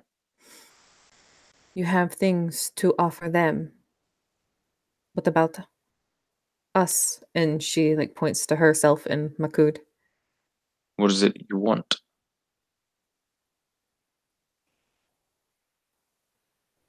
That is for you to offer, is it not? Well, it's quite easy to tell what to offer these two. As for you, I can offer you a place to stay, steady work, And I am chance to maybe do some good. Kind of glances at Declan for a moment. And I'm sure your interest in me has nothing to do with what I may know. know about what? The temple? I have She's no gonna, like- interest in gods. She kind of raises her eyebrow, considering what she used to do for the temple. Yeah. And if this place is as well informed as he's like Yeah. going to Yeah. pretend. Yeah. I think he's maybe playing it down slightly. He says, "You do have a lot of useful information, I can assume, but well, our goals are currently legislative, and we have those fairly well in hand so far. Though I am very interested to talk more with you about this.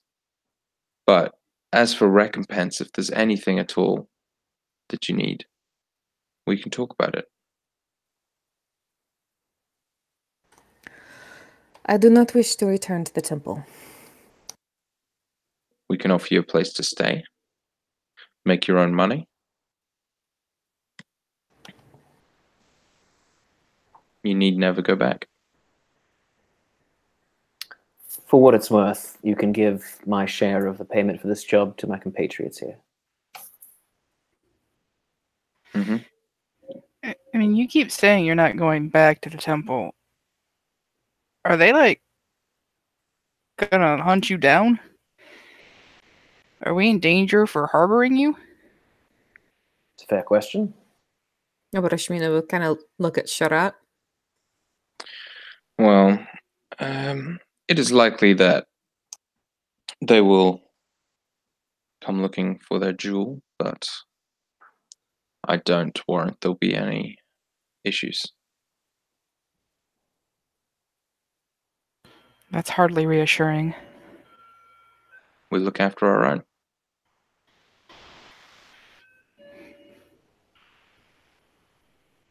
Actually, come to think of it, I think I'll take my 500 up front now. Keep the 500 on payment on completion of the job. What happened to your heartfelt morals? Well, He I have a chuckles. feeling that what money you bring in tends to stay in. I like to think that when I have a windfall that I don't need, it'll find its way to more deserving hands. He shrugs. Very well. Puts a what's it called, coin purse on the desk. You said you used to be a slave, Sharat. I did. What is your brand? My darling Alluri had it removed for me. You wish for the same?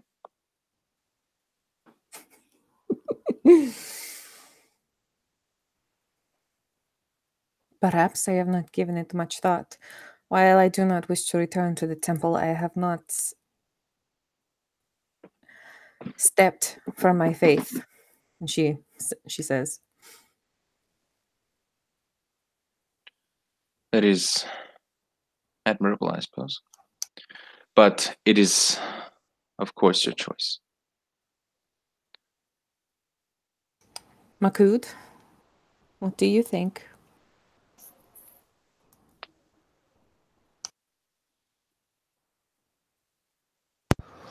I think there has been a lot of talking. And he's like rubbing a temple. Makud, are you truly so eager to spill more blood? Have you not seen enough?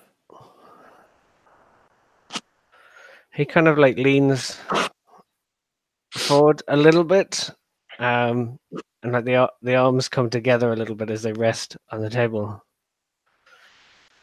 I have seen blood. I have also seen chains. And I've seen what chains do to people.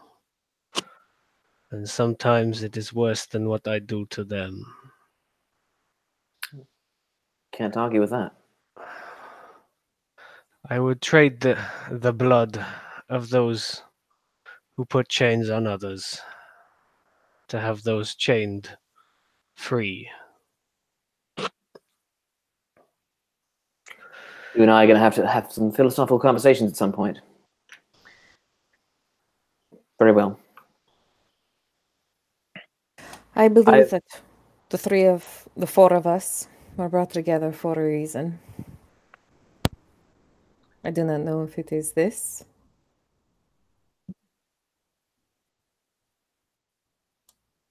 Well, whatever the reason, I believe that you'll be able to do some good.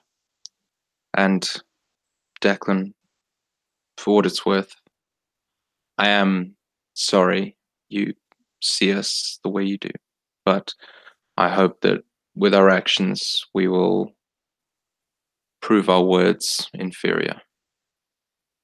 And we will show you our true nature. See how high the bodies stack at the end of the evening. I suppose we will.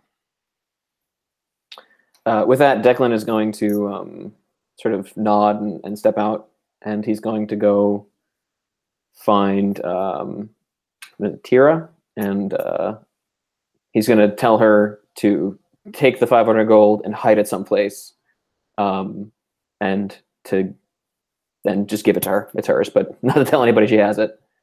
And then move to his new apartment, and then I have to actually go because Cool. I have band practice. But you guys can feel free to keep Have fun, playing. man. Declan's going to disappear Cool. and do Batman stuff. I don't think we'll go for very much longer. Okay, have fun. Bye bye. Just a couple of things. I just want to finish this conversation. Cool. See you, man. Have a good one. That was awesome. So then Sharat would quickly turn to all of you, or not quickly, but just say, well, do you have plans for the day? I was thinking of getting me one of those little charm things. We can sort you out. Feel free to come by the butcher shop if you'd like. Otherwise, well, adieu. Are you heading there now? I am, yes. Abrashmina will stand and say, I will go with you. Very well. You too?